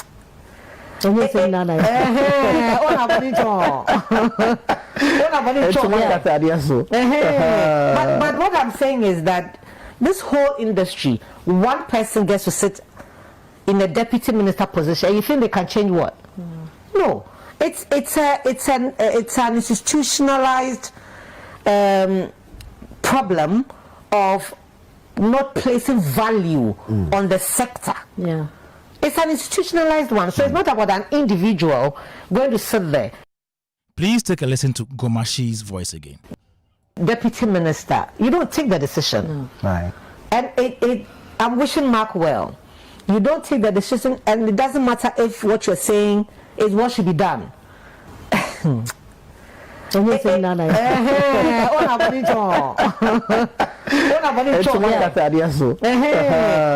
what I'm saying is that this whole industry, one person gets to sit in a deputy minister position, and you think they can change what? No, it's an institutionalized problem of not placing value on the sector. yeah. It's an institutionalized one, so it's not about an individual going to sit there. All right, John 99.7 FM. So you heard earlier on, you heard Mark Okrekumante's voice, Honorable, former Deputy Minister of Tourism, Art and Culture. And the voice you just heard is Honorable Abla Dzifa Gomashie 3 years ago on Channel 1 TV. She made that statement regarding how powerless the deputy ministerial position is. And so are we still advocating for a deputy minister for Honorable Abla Dzifa Gomashie? Let me also say that Austin is still on Zoom. We'll get back to him again. Kojo. It's an interesting discussion and a topic that stakeholders need to really deal with. I think that first off, this is my first time hearing, or probably louder, with deputy issues. I have seen deputies work effectively, okay, massively well in the area where they've positioned them. I was a little bit worried when I heard Mark also complaining, and then all of a sudden it became an issue that deputies are not effective. I think what we should also understand is that if deputies are picked, minister is in the know that this is the person we are picking for you to work with. And I'm sure the same constitution also makes it clear for them. I think that what we should understand is that the two of you are working for the same party. The two of you are in the same party. You are not from any other party. Therefore, we expect that the main focus why you guys were brought there, or the agenda, is to execute what the president wants you to do. The two of you are working for the president, largely Ghana. Again, the two of you propagated, as Francis said, told us something that we believed in, i.e. your manifesto, that you intend to do this for Mother Ghana. That is the more reason why you guys are there. 3, you guys were positioned not because of any other thing, but you are capable of doing the job. Therefore, we expect that whether we like it or not, the two of you will have to work, very well to see the president succeed, largely the nation succeed. I am waiting for deputies like Mark to come back and tell us that I had this proposal. I sat down, I had this agenda that I am thinking, Mr. Minister, let's look at it and let's work with it. Whether there was any plan, proposal of that nature. Why was Mark championing, for instance, the amphitheaters? Who gave him that opportunity to do? Where was that agenda to build the amphitheater coming from? Was it coming from the minister or it came from him, Mark? I am believing the agenda to set up the amphitheaters was coming from Mark Okrekumanté himself. Therefore, if the theaters were built, finished, working effectively, Mark's story would have changed from what he is saying now. 2, I have seen ministers who even sit with their deputies and give them that leverage to say that, listen, this is what we have to do. What is your plan? What do you want to do? Where is the strength? Because I cannot do all of them. We should also understand the fact that when you are picked as a minister, it is a political appointment.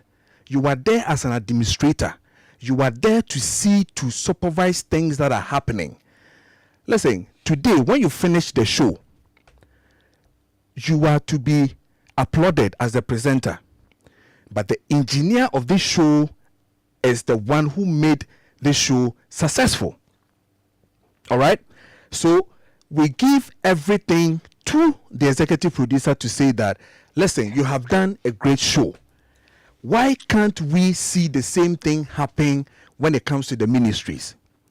Listen, when Jacobe Chibilamte was around, beautification of the city and blah blah blah, capital city and all those things. When we had the first, I'm talking about Honorable Mike Gizo.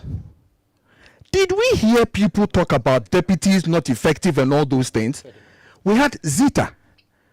We had Stephen Asamoah Boateng. We had all these people coming. We had Kobe Champon coming up like 2 or 3 times as deputy to different ministers. Then times. Did we hear Kobe and the rest telling us that they were not effective?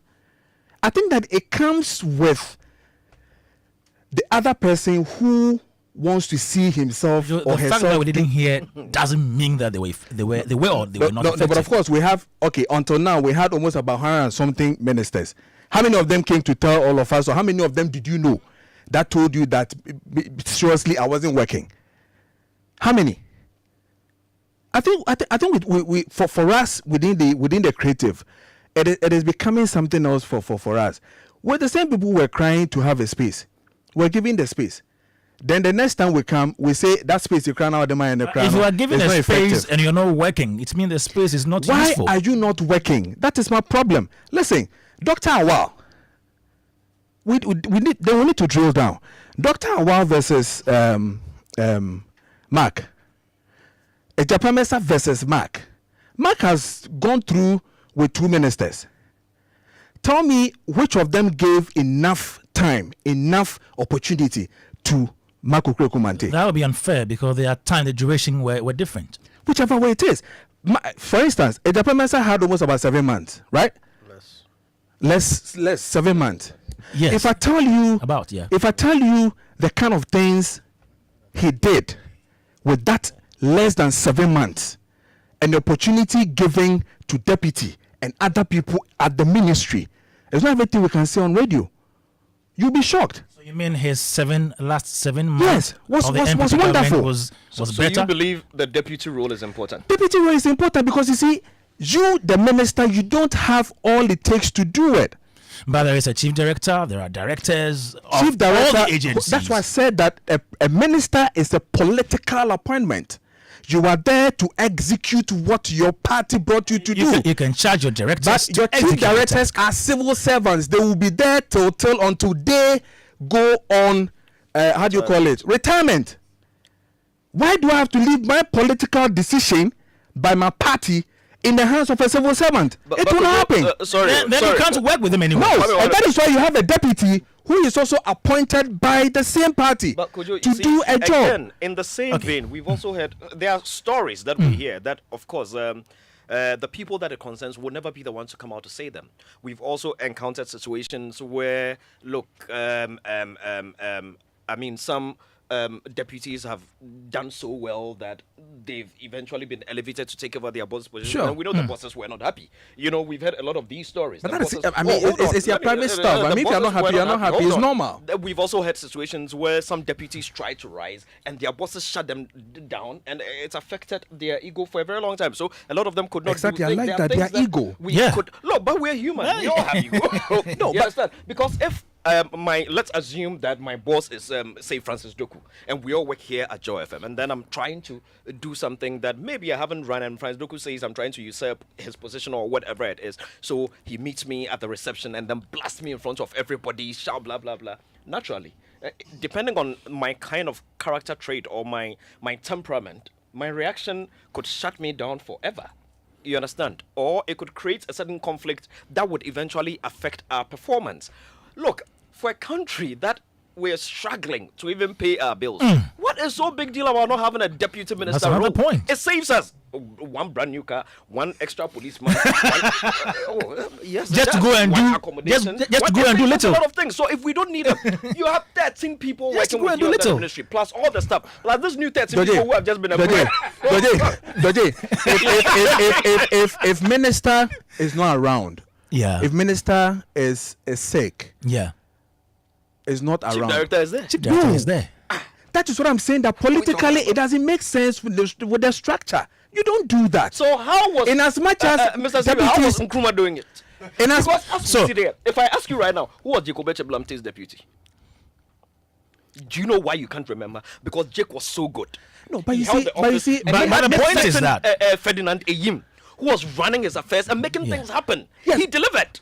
thank you. understand? But No, he wasn't deputy. thank you. He So wasn't when deputy. Ferdinand Ayim did well, Yes. okay, did we have any fight, any But problem with Ferdinand that? was not It wasn't That is deputy. the point I'm making. No problem. But Yes. we Okay. all know. All right. All right. All right. Joy 99.7 FM, Showbiz A to Z, still talking about prospects. Yeah, and we're wishing her well of Honorable Abla Dzifa Gomashie as she's been appointed Minister Designate for Tourism, Culture and Creative Arts. And now just veering into the deputy ministerial position argument. Before I go to Zoom, let me come to you, Francis Doku. What's your take on this whole deputy, no deputy argument? Okay, so I think that the first of all, and I like to continue coming back to the person we elected and the vision that he has. First of all, the president said that he's going to appoint 60 ministers. Exactly. So there are, and he's created 23 ministries. Yeah. And then there are 16 Regional ministers. Regions. So if you add that, you come to about 44 left. 44. So that would be Yeah. 23 out of the 44. Yeah. 20 something left. Yeah. I think the president will 21. decide which ministries would need deputies Yeah. and which ministries he thinks that they can work without deputies. So maybe because of the purpose of our conversation, I think Yeah. we'll come back again to what exactly does the president, want to achieve with the creative arts ministries and all that. And as I think George has been trying to push strongly, there are chief directors, there are politicians, there are there are Technocrats. technocrats in all the ministries. I mean, who knows their salt? Who know the ins and outs of those ministries? There are heads of agencies that will be appointed, and I believe even some of those agencies will have deputies. And even in those agencies, there are directors. Yeah. Again. There are directors again who are experts in that subject area of where they are, who would help, the ministry. So my point is that it would all come down to whether the president wants to appoint a minister. All right. We can't force the president's hands and force him. But we can suggest to him. Godo, as I was We can say. suggest to him. You have to appoint We can suggest to him. the deputy minister to have. Because I mean, he's we can listening suggest right to him, now. But it's just suggestion. Wherever he is, he's listening. Yeah. He has ears. It's just suggestion. We can suggest that yes, we Yeah. think that if you appoint deputy minister, it will help Madam Dzifa's work. Yeah. Because then she would want somebody, for instance, to focus on the creative side, while she maybe look at a big picture of which is tourism. a strategy, Or somebody to focus on the tourism side as she focuses on culture and creative arts. and all that. At the end of the tenure, you realize that there's a lot of work going. Because as we said earlier, it looked like there wasn't anybody at the ministry who was overseeing work of the creative arts agency. Yeah. And so there was somebody who wasn't appointed officially, but was carrying herself about as the CEO of that place. But if perhaps there was somebody who was keeping an eye weekly, I want this report, I want that, and all that, maybe things will be better. So if the president is generous enough to appoint a deputy, I think it will be good. But given his own restrictions, where he needs to appoint a certain number of ministers, and some of them coming from parliament, if, for instance, he doesn't find anybody good enough from parliament, and all that, I don't think that we can force his hand to say he should. But we can suggest that if it is good enough, if it feels good enough to appoint, we'll take it. I'll come back to ask. But let me also Okay. Kwame, that I think that I don't agree with the view that even if that is what it is, I don't think the deputy ministers are the ones to say it. Okay. You know, because if you say that, then we paid you for all the time you were in office, for all the time. No, he's that not saying he doesn't agree there are issues. So he's saying it shouldn't be them. To say, like what we are doing. They shouldn't come be the out to ones be say. doing it. But you see, again, Francis, Charlie, when people bash you and you didn't do anything, You need to come and defend yourself. Why do you want to come and defend yourself? you are telling me that all the time that Yes. Because they're asking you, for instance, you deputies, what have you done? Let me tell you something. A lot of the VGMA decisions that people were fighting me for announcing, Francis Doku who made them. I'm saying it. But you won't come and say No, I won't come. But I've said it today. But you be the one to say. No, all right, guys. Joy 99.7 FM. Some of your thoughts here. This one says, Kojo's position only further deepens the already malady of building individuals to the detriment of building institutions and systems. The position of deputy has always been defunct and non-functional in operation. Assume Mati. This one says, good afternoon, Kwame. Let me make it clear that Jan Nkrumah was not appointed by her father, the former president, to lead the creative agency. Throughout her tenure in that position, she held it unlawfully. Yes, unlawfully.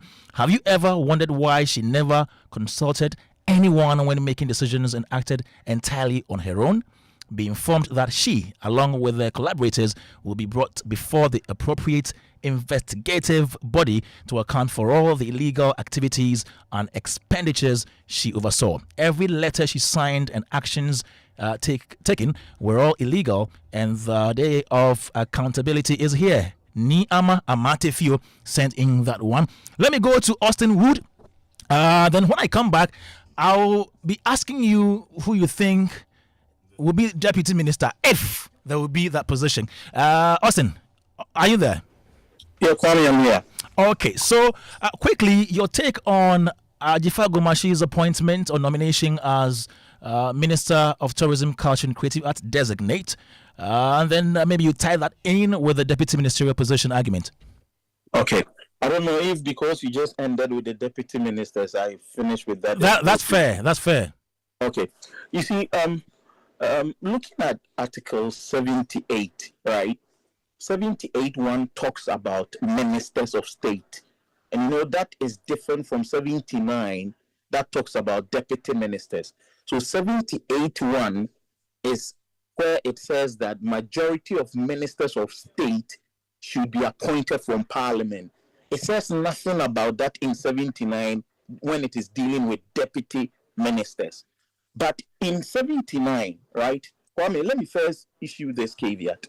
I am of the firm belief that certain ministries do not need deputy ministers. I'm of the firm belief that. I've said it for the upteenth time. It had to do with regional ministers and their deputies. Deputies were scrapped off. I still believe that there are certain ministries which do not need deputies. That position is entirely different from the kind discussion where two former deputy ministers are making it look like they were just an Ostimu, the tomato farmer in Akumadine. No, let us not agree to that. They want to run away and shared responsibility. Because you see, in 79, Article 79.1, it says this, and I want to be careful with the reading. It says, the president may, so it's just a may, not a shall, may, in consultation with a minister of state and with prior approval of parliament, appoint one or more deputy ministers to assist the minister in the performance of his functions. Move away from Akukre Kumante, move away from Dr. Yawaduchi, move away from Dzifa Abla Gomashie, and let us look at how we can build this society. You see, the challenge I have is telling you the president in consultation. So before the president first appoints, right, he's likely to consult the minister. The minister would have told the president, yes, I definitely will need such and such a person. Are we saying that Minister Awal did not tell the president that? Are we saying that Minister Elizabeth did not tell the president that she needs Dzifa Abla Gomashie? Is that what we are saying?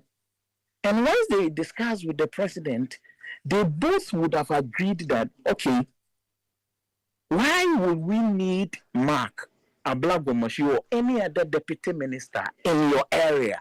And we say, okay, because we have tourism, creative arts and culture, I am more vexed and deal probably well with this one. So if that person like Mark is coming from the creative side, Abla, I will be able to cede these things to her. Are we saying that discussion did not go on as the Constitution said it should? Are we saying that did not go on?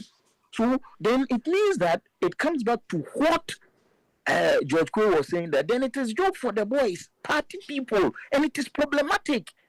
And when Mark and Dzifa Abla Gomashie, it is not today or when they were appointed that they realized that as a deputy minister, you cannot sign certain things. You cannot take certain decisions. They knew. Let's give them the benefit of the doubt that they did not know. When they went there and realized that their position had become redundant, as statesmen and women, what should they have done? They continued to stay there, draw salary, did everything. Now you move away, then you come and tell us that, oh, I did not have that. That is why I even have a problem with George when he talks about Dr. Baumia and his, I'm just a maid. Something was given to you specific to do. What was given to Mark specific to do by his minister? What was given to Madame Dzifa Abla Gomashie by her minister, Elizabeth Tufuswa-Jare? Are we not assuming here? Are we not making assumptions here? Because the Constitution says that in consultation. So are you saying that your minister will not tell you, this is what I expect of you to do, you just go to work, and so what were you doing? Then you should have resigned. They should have resigned. That is what I am saying.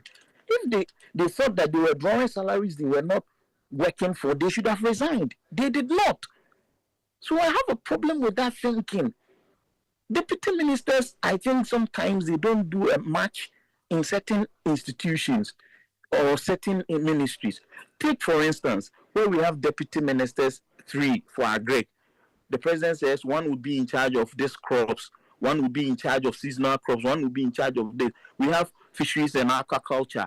One would be, let's say, a Ministry of Food and Agriculture meshed together with fisheries. If that is happening and we are given a deputy minister in charge of fisheries, it has happened before, and a deputy minister in charge of food and agriculture, which includes cocoa. That is not something which is bad.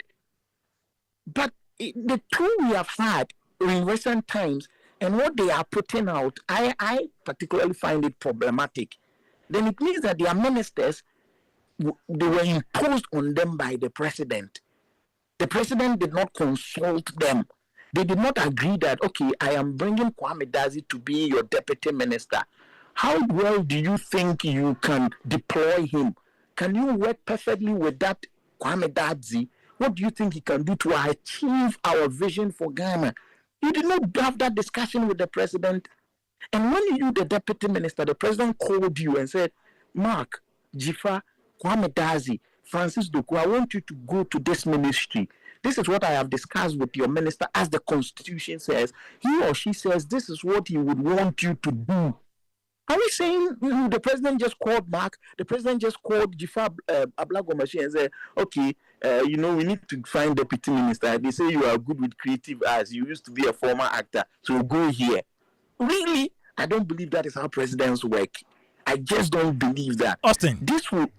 So assuming what you're saying is done, and then there is consultation before a deputy minister is brought on board, and then the minister is reshuffled, what happens to that consultation later on?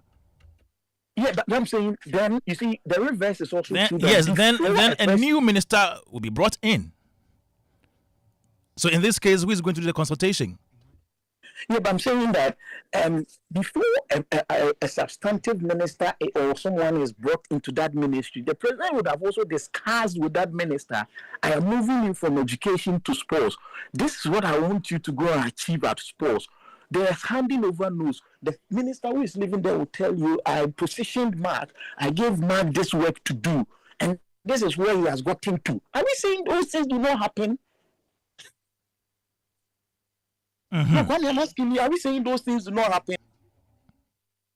Mm-hmm. I'm listening, Austin. They do happen. So for me to just think that governance is just somebody gets up and goes to a ministry, governance is nothing like that. You just get up, go somewhere. I have a problem with that. They would have discussions, handing over notes are given. A lot of things do happen. So we just sit down and think that, the person was brought there oh, he was just sitting down. There's nothing the person can achieve. Good one. It's just no. I have a problem with that. Good points made there on the deputy ministerial position. Now to Abla Dzifa Gomashie Honorable.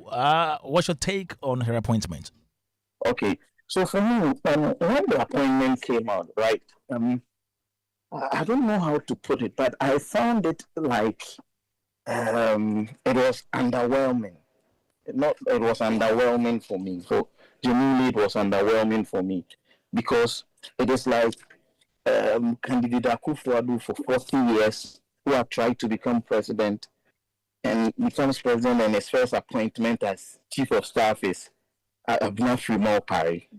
It shocked me, underwhelming, and for me, I expected that the challenges we faced, it's not just about industry personnel, it's not going through.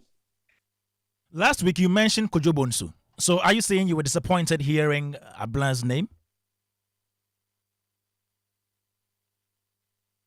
Hello, Austin. Hello, Austin. Okay, still here on Joe 99.7 FM. Austin Wood is on Zoom now, and he's making a point that the appointment of Honorable Abla Dzifa Gomashie as Minister Designate for Tourism, Creative Art and Culture is underwhelming, according to him. I just wanted him to explain further, but it appears that his line is tripping now. Let's come. Okay, so this is what I'm going to do. I'll come back and ask you to mention who you think can ably handle the deputy position. Yeah, if that is given to us, but not after this break. The other day, I visited Kweku at his spunky new office to congratulate him on opening his business. And man, was I impressed. The business is just moving quick. The sales, customers, everything is just working seamlessly. The secret? He said, it's MTN Business Broadband. In this fast-paced environment, we need fast and reliable internet to support all business types. No laggy online meetings, great download and upload speeds, impeccable business management systems, all inclusive. I mean, you can have it all. Shout! I signed on immediately. To enable your business stay ahead and stay connected, make sure you're signed on to the best internet made just for businesses. MTN Business Broadband. Sign up today on broadband.mtn.com.gh and manage your account on my MTN app. Call 0244 308 111 for more information. We are good together everywhere you go.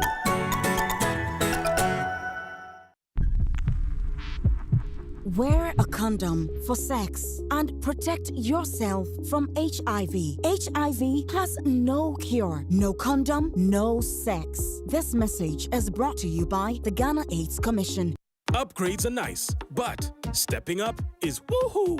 Because when you upgrade with GoTV, we'll step you up to the next package. Upgrade today to get more than more with Step Up, where if you're on GoTV Plus and upgrade to GoTV Max, you'll get even more with GoTV Super. Get big value, get big entertainment, get stepped up to even more with GoTV. Upgrade today on the My GoTV app or visit GoTVAfrica.com. Terms and conditions apply. Offer ends 31 March 2025.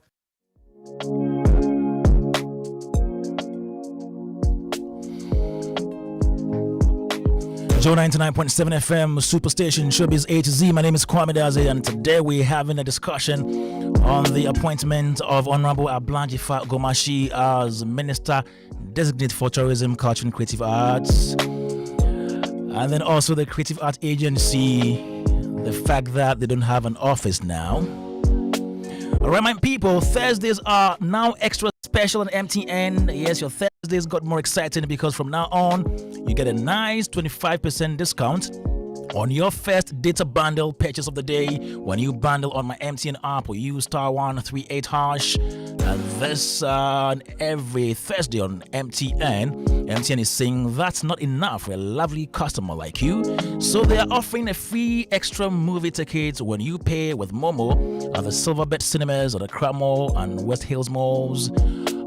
For those of you wonderful people in the Great Garden City Kumasi, you get your free ticket at the Golden Cinemas in the Kumasi Mall. And if you ask me, I think your movie dates are sorted from now. Now, this is what I call a sweet deal. So set your reminders bundle on MTN or star 138 hash and make the best of your 25% first data bundle discount, or go to the cinemas, use Momo and get your free extra movie ticket on MTN's Yellow Thursday. Are you ready to get way more chances to win with Betway? Every single day you have the key to unlock 5 free spins on Mega Money Wheel, where you stand to win a massive 1 million Ghana cedis jackpots. So what are you waiting for? Log on to betway.com.ga today and take your spin, all thanks to Betway. Terms and conditions apply.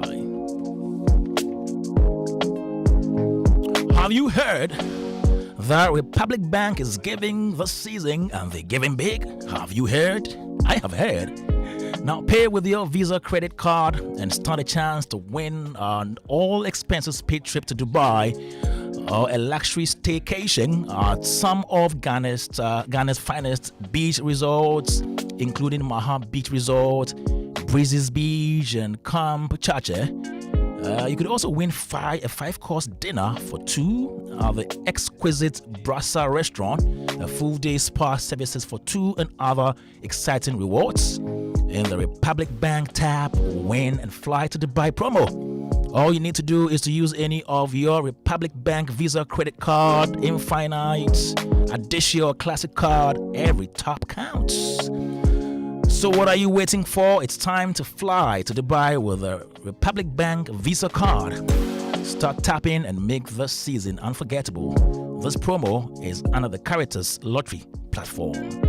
Republic Bank, we are the one for you.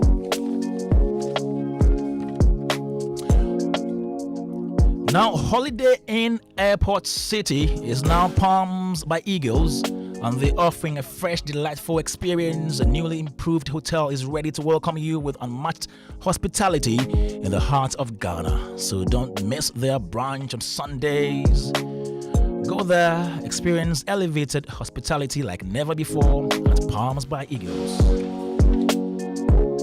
Alright, tomorrow is Sunday, and we come your way with Pentecost Hour with the chairman of the Church of Pentecost, Apostle Eric Nyamiche.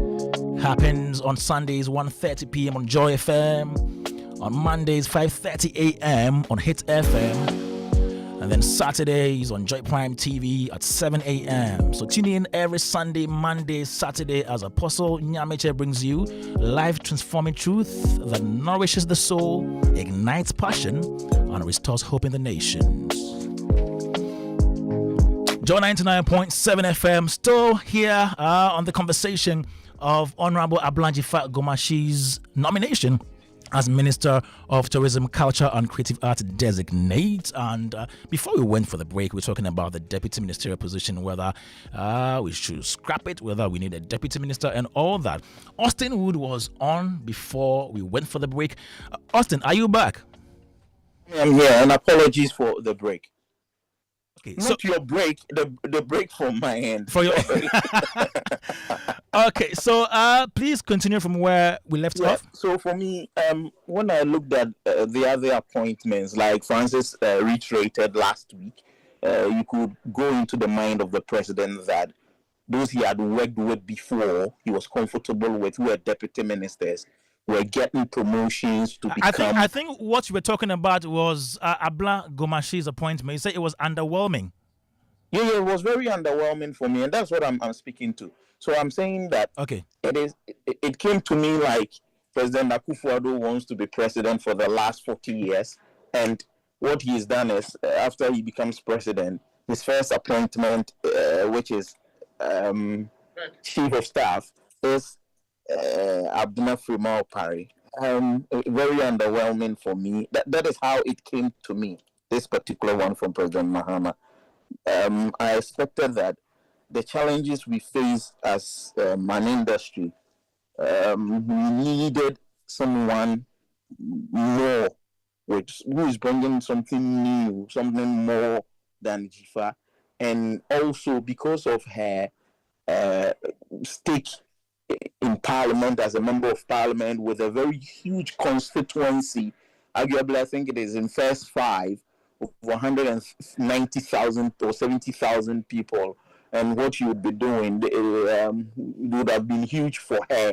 So for me, it was very underwhelming for me. I expected someone with business acumen. Yeah, and you mentioned like Kojo Bonsu last week.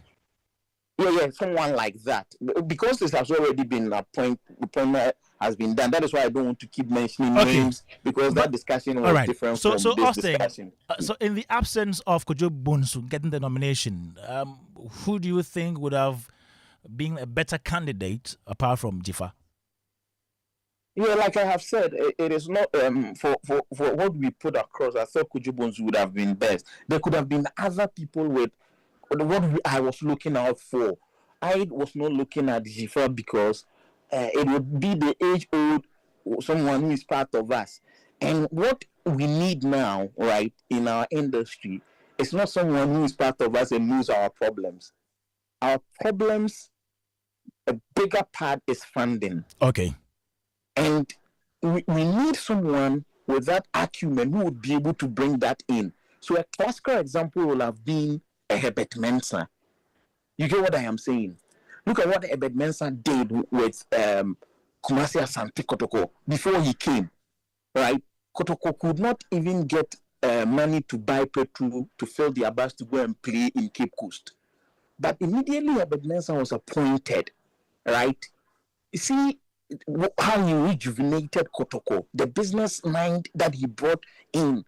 Take, for instance, Nane Amponsa, how Kotoko was run before, just winning league games, just beating Hasufuk and all that. But when he came to Kotoko, the business mind he brought, how he branded Kumasi Asante Kotoko. So I'm looking at that. So an appointment for Ghana's tourism and creative arts, I was looking at it like a typical Kumasi Asante Kotoko appointment, where previously had been, bring Georgido, bring a Amwaponko of blessed memory. They know football, they know ways and means, they will help us to beat hearts. We can win Africa.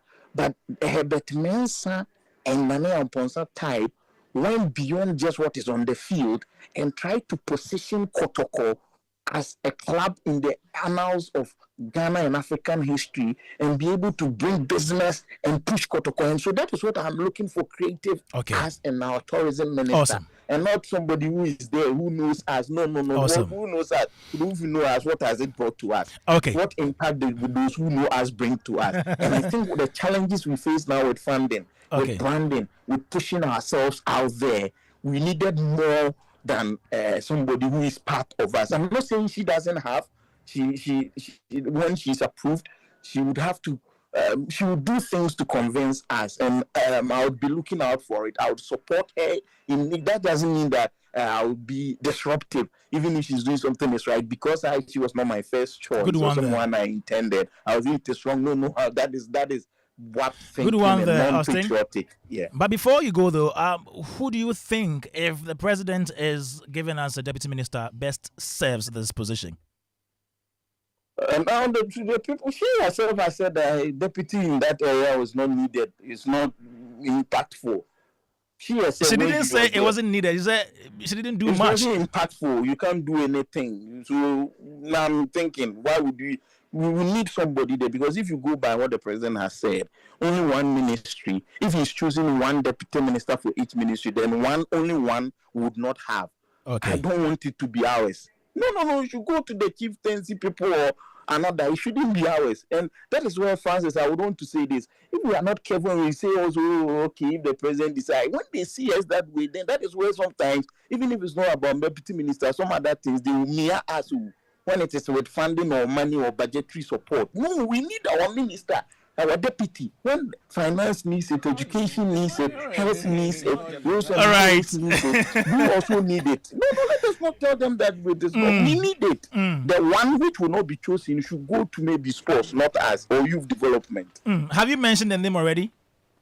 For a deputy, I would give to my man, what is his name? Sadiq. Okay. Sadiq. Yes, okay. Thank you so much, Austin. The controversial Wood there. 05511119997. Who do you think, if the president is giving us a deputy minister, should be given the slot? Let me start with you, Uncle Francis.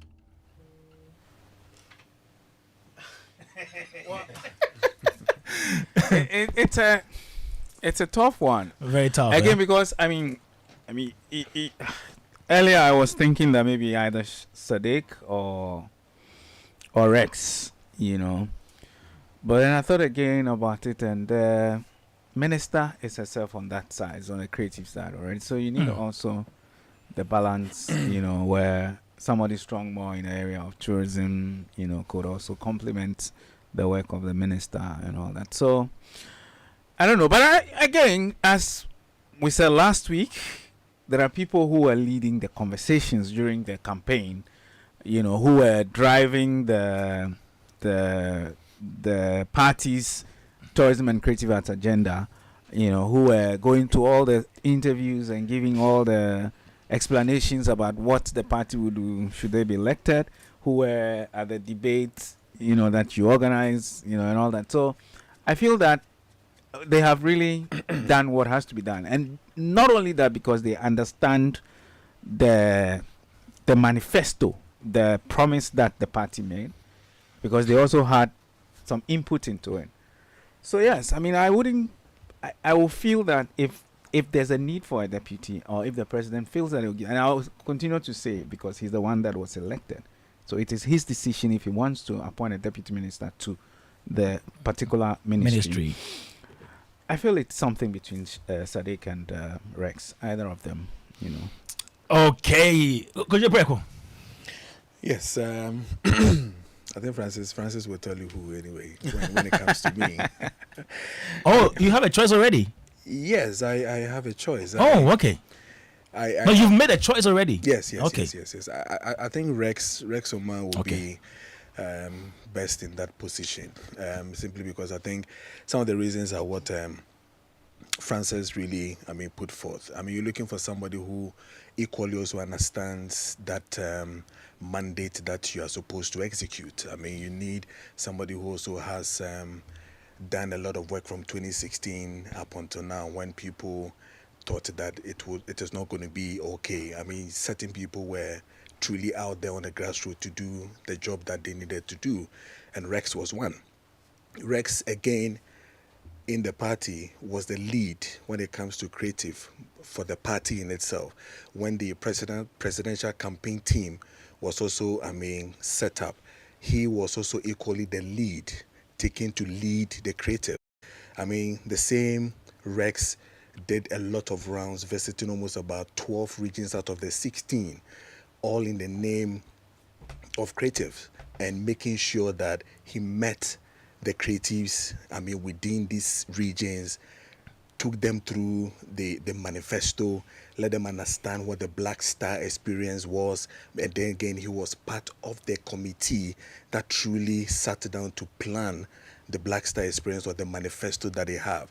The same man also organized the Creative Connect in Kumasi, where President Mahama came in to reiterate the need that he would then build the theater for Kumasi or the Ashanti region. The same man did the hotel, meeting with the creatives. With the creatives, okay, to really come in, tell us. He organized it. Yes, he's part of them. Organizing to see to it that people, the concerns of the creatives are listened to by the candidate, and then come up with what they have now for the creatives and all that. I think that when Dzifa gets somebody of that nature, who has really dedicated all his time, in dealing with the creatives and understanding their situation on the ground, because he has done a lot of travel, with the president and then the campaign team, to understand what it is. I have no doubt that if we're going to have a deputy, for our ministry, I think that I'll go for Rex Oman, so that Dzifa then, with the name that we even have now, really clearly defines the role well. Tourism, culture, and creative art. I would have believed that then the creative art sector would have been handled by the deputy, as in Rex, so that then I'm not discounting Rex's potential in handling that, but here is the argument that Francis Doku put up earlier on. With regards to the fact that Abla is highly arts culture oriented. Rex is creative arts oriented. And so if we want to satisfy the 3 domains, maybe we need somebody to from balance the tourism side to balance it. Is it not a fair argument? You have the agencies to balance it. Okay. So it makes Then you don't need a deputy minister. I mean, you need a deputy. But I'm saying that for tourism, you really need the support of the said agency that is supposed to, really look at it. Okay, that is GTA. Equally, within the creative, as somebody also said, that you need the CAA to also do it. But to ensure that things work smoothly, to ensure that the person who really knew or know where the manifesto is heading to, because after 4 years we all come and sit here and judge them with the same things that they told us. You wouldn't want to mess anything around or mess up anything done to get somebody who really and truly understood where the thing was coming from. So I feel that Rex will be the best person to do that. There is Okay, sorry. You said Rex traveled to 12 of the 16 regions. Okay. And I said, what happened to the 4? This one is from Ifwapa Pebi, and she says, I will vote for Baba Sadiq as deputy. Jibril, we're not voting. Jibril says, Sadiq for more, or Uncle Rex. Another message from Mike Yamwa. Oh, okay. Deputy for Abla. I'm sure she will appeal strongly to the president for someone she can comfortably work with based on her past experience of the ministry. If she were to get a deputy, the person should tilt more towards tourism. I wouldn't be surprised if Abeku nails it. That is if he will be interested. This is from Mike Yamwa, a lecturer at, I've forgotten the name of his school. Please send it to me. Professor Yamwa. All right. George Quay. Yes. The ball is in your court. I still insist the sector does not need a deputy minister. Okay. I think Honorable Abla Dzifa Gomashie is competent enough, experienced enough, and if she is given the opportunity to have a say in the 13 people that are appointed to the various agencies and departments that she's going to work with, and she has a say in their appointments, because temperaments do count, competencies do count, experiences do count. All of these are important because, like somebody mentioned, she must also be comfortable with the people she's going to work with. Some may say, no, we are not here to be friends, we're here to work. But no, you need to find a way to avoid friction from the get-go. Because again, we're Ghanaians. We know who we are. We'll get there one day, but we are not there yet. So until we get there, let us manage what we have the best way we can. We'll get where? We'll get to the point where we'll get to understand that, look, this is work. We don't have to be friends to work. We don't have to, I will get there. So whether you like my shoe or my hair or whatever it is does not matter. Doesn't matter. It is the work that matters. Let's focus. But we are not there yet. At this point, a lot of things do matter. So we need to consider all the things that matter in choosing. I mean, it could be any of the names that have been mentioned. But I still insist we don't need any.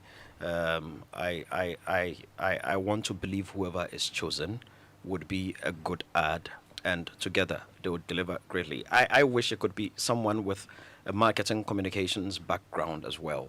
Sadiq has some of that, because when you look at some of the best brains we've had around the sector, there's nobody would deny the influence of Jake Obete-Bilamte. We know Jake's background. Nobody would deny the good works done by Mr. Kwesi Achman. We know his background as well. And Don, was it South African Tourism that went for a banker to lead them? I had some story like that. Yeah. No, not even as a CEO of South African Tourism. It's SA, right? Yeah, I think somebody from APSA or somebody, So some of these business, and the knowledge of business, and because it is not just about seeing Kakum Park, it's not just about seeing, say, Cape Coast Castle, because Kakum Park falls under forestry, doesn't it? It does. Yes, good. It's not just about seeing Cape Coast Castle. It's about seeing how we can turn Cape Coast Castle into money. It falls under museums and monuments, which is under the Ministry of Tourism. Yeah. Yes. So it's about seeing how you can turn it into money. It's not just about seeing maybe some experience, our music, our artifacts, our food, our Kente, it's not just about seeing them and flaunting them. It is about having ways to turn them into money and to having ways to turn them into something that will stimulate the sector, create jobs. And then when they are mentioning the things that contribute to GDP, tourism, culture, and creative arts will also be strong in there, so that it's not always the gold, the oil, the cocoa, the sector. I believe that this particular ministry can turn our fortunes round as a country. By God's abundant grace, we've become the eye of the world over the last couple of years. We need to build on that. We need to continue. And we need not drop the ball on this year of return and beyond the return. Find a way, young for blacks experience, no one, and then take it up 10 notches higher. And I'm sure we're going to be there. Okay, thank you. Quickly. Something small. Okay. I think we're missing some point here. Okay. So if Dzifa Gomashie, during her... Honorable Abla Dzifa Gomashie had issues in court previous as deputy, I think it's a test case and a leadership test case for her to then correct the wrongs. Should the president give a deputy minister, it is up to her now to make us understand that indeed deputies that can I work know well. she will excel. She's got a great temperament. She works with people nicely. Do you understand? That, I mean, we need it. If we have, then even if they are she's giving Philip Nye, who will only come to work and eat skinky. Your computer. Joy 99.7 FM, Showbiz A to Z. This message says, if Mark had the same time he had with Awal under a Japa Mesa, the narrative would have been different. You can read it. Okay, let's go. That person didn't want me to read it, but don't mention his name. It's okay. So many messages coming. I didn't have a lot of time. I think it's a would have done. Okay. Yeah. Okay. He would have done. All right, Joe 99.7 FM. Now, last round before we go. If you met Honorable Abla Dzifa Gomashie today, what advice would you give her? Just one. Let me start with. Is Austin still on? Hello, Austin. All right. Uncle Francis. I think what I'll tell her is what I wrote in my column in Graphic today. Is that, in December there was news around that Ghana had waived visa for all African nationals. That you could come to Ghana without a visa, so visa free. It turned out that it wasn't practicalized because there was no instrument that was that would give effect to that decision. But I think it's a very good opportunity, and if she would, as the Minister of Tourism, whose mandate would be to bring a lot of people into our country, I think she should champion that as one of the first things she would do as far as tourism is concerned, to ensure that we effectuate that decision. Because Ghana has been known to, position ourselves as the leader when it comes to these things on the African continent, and we must take the leadership. Currently, there are about 4 different countries that do that. We'll become the 5th, but we're known from Nkrumah's days as our independence is meaningless unless it's linked with the total liberation of the African continent. So I think that will be a very important thing for her to take on and effectuate. All right, George. My message would not go to the minister. It would go to us in the creative space and tourism. We have ways of disrespecting that office, we have ways of not making that office, I don't even know the word to use. All I would say is that I'm begging each and every single one of us, allow Honorable Abla Dzifa Gomashie to work. You see, it is not like she is coming without knowing what she's supposed to do, so that we are now carrying ideas. Every day, somebody has something that they want to do every day. No. She has a manifesto. That manifesto outlines things It's not the beauty of democracy. Let me learn. Please. Your time is little. That manifesto outlines things that they are supposed to do as a party. Yes, there is nothing wrong with having an idea, but if you take an idea and that idea is not immediately implemented or given attention to, it's not because she doesn't respect you or she doesn't think you're competent or good enough. Allow the woman to work. Over the years, we've worried people in that ministry too much, and that is why some people that I know that had been discussed previously, they said no, let me move away from your sector. Let us stop doing that. You understand? Let's allow the people that have been nominated to lead us, that have been elected to lead us. Let us allow them to work. You have an idea, yes, by all means, you can table that idea, but don't go insisting that. And I'm the way call it when female and I will buy it. No, let's stop that thing. We do it too much. Let us. He doesn't pick my calls. Let us stop it. And now they have the post. When you call them, they don't pick it. Look, I had many people complain about Honorable Marco Krikuman every now and they are saying, and he didn't do everything that was done by the ministry. Honorable Marco Krikuman was involved. It was a collective effort. It was not an individual effort. So let us stop that and allow people to do their work. Could you break? Yes, for me, one thing I would tell her is that policymakers are not giving us the right things to work. You go to the Ministry of Finance and you want to say you want to build something for the creatives, you want to do this for the creatives. They ask you, where is your data? What are we using to really position you people and give you what you want? I think that the first thing that I want to see her deal with is to have a stakeholders meeting, okay, with all the creatives. Tourism, I know it is okay. He can have the federation deal with, but for creatives, I think that I need to see a first stakeholders meeting done. I need to see us position well in terms of data, to see us, get a data for the industry. That is the first point that we can then focus the whole industry to see. As it stands now, the domains will go back and forth. We don't even know how many domains we have, how many people form one domain. We can't even tell. We don't even know the number of people within the country and all that. I think that will be one of the first major things that I will see her, or I expect her to also touch on. Seriously. Thank you very much, Kojo Preko Dankwa, President of Foundation of Concerned Arts Professionals. And then to you, George Quay, Team Lead for Image Bureau. Francis Doku is... But George is also the President of Artwork. Oh, yes. George Quay, President of Arts and Tourism Writers Association of Ghana. Must you be the one to say it? Yes, I've said it. You wanted to do what? Must you be the one to say it? For who to come and do it? Is it all you? They said there was a height requirement, but I don't get there. So Kwame Dadzie take over. Ube debate 20 years. Actual president, Ube debate 20 years. Thank you so much. And then to you, Francis Doku, who is CEO of Plugin Digital Limited and also host of Africa Rising podcast. It is a travel and tourism podcast. Uncle Francis, that podcast still ongoing? Yeah, it's still ongoing. Okay. Please be sharing the links. Share the link. All right. Thank you so much for coming today.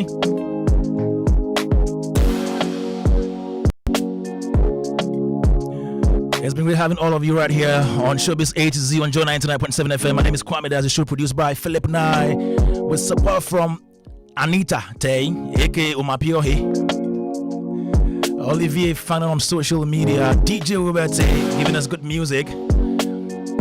And then to you for listening. We'll be back same time next week right here on Joe 99.7 FM for Showbiz A to Z. My name is Kwame Dadzie. But I'm leaving you in the safe hands of the rap doctor, and he says no competition featuring Kwame Eugene.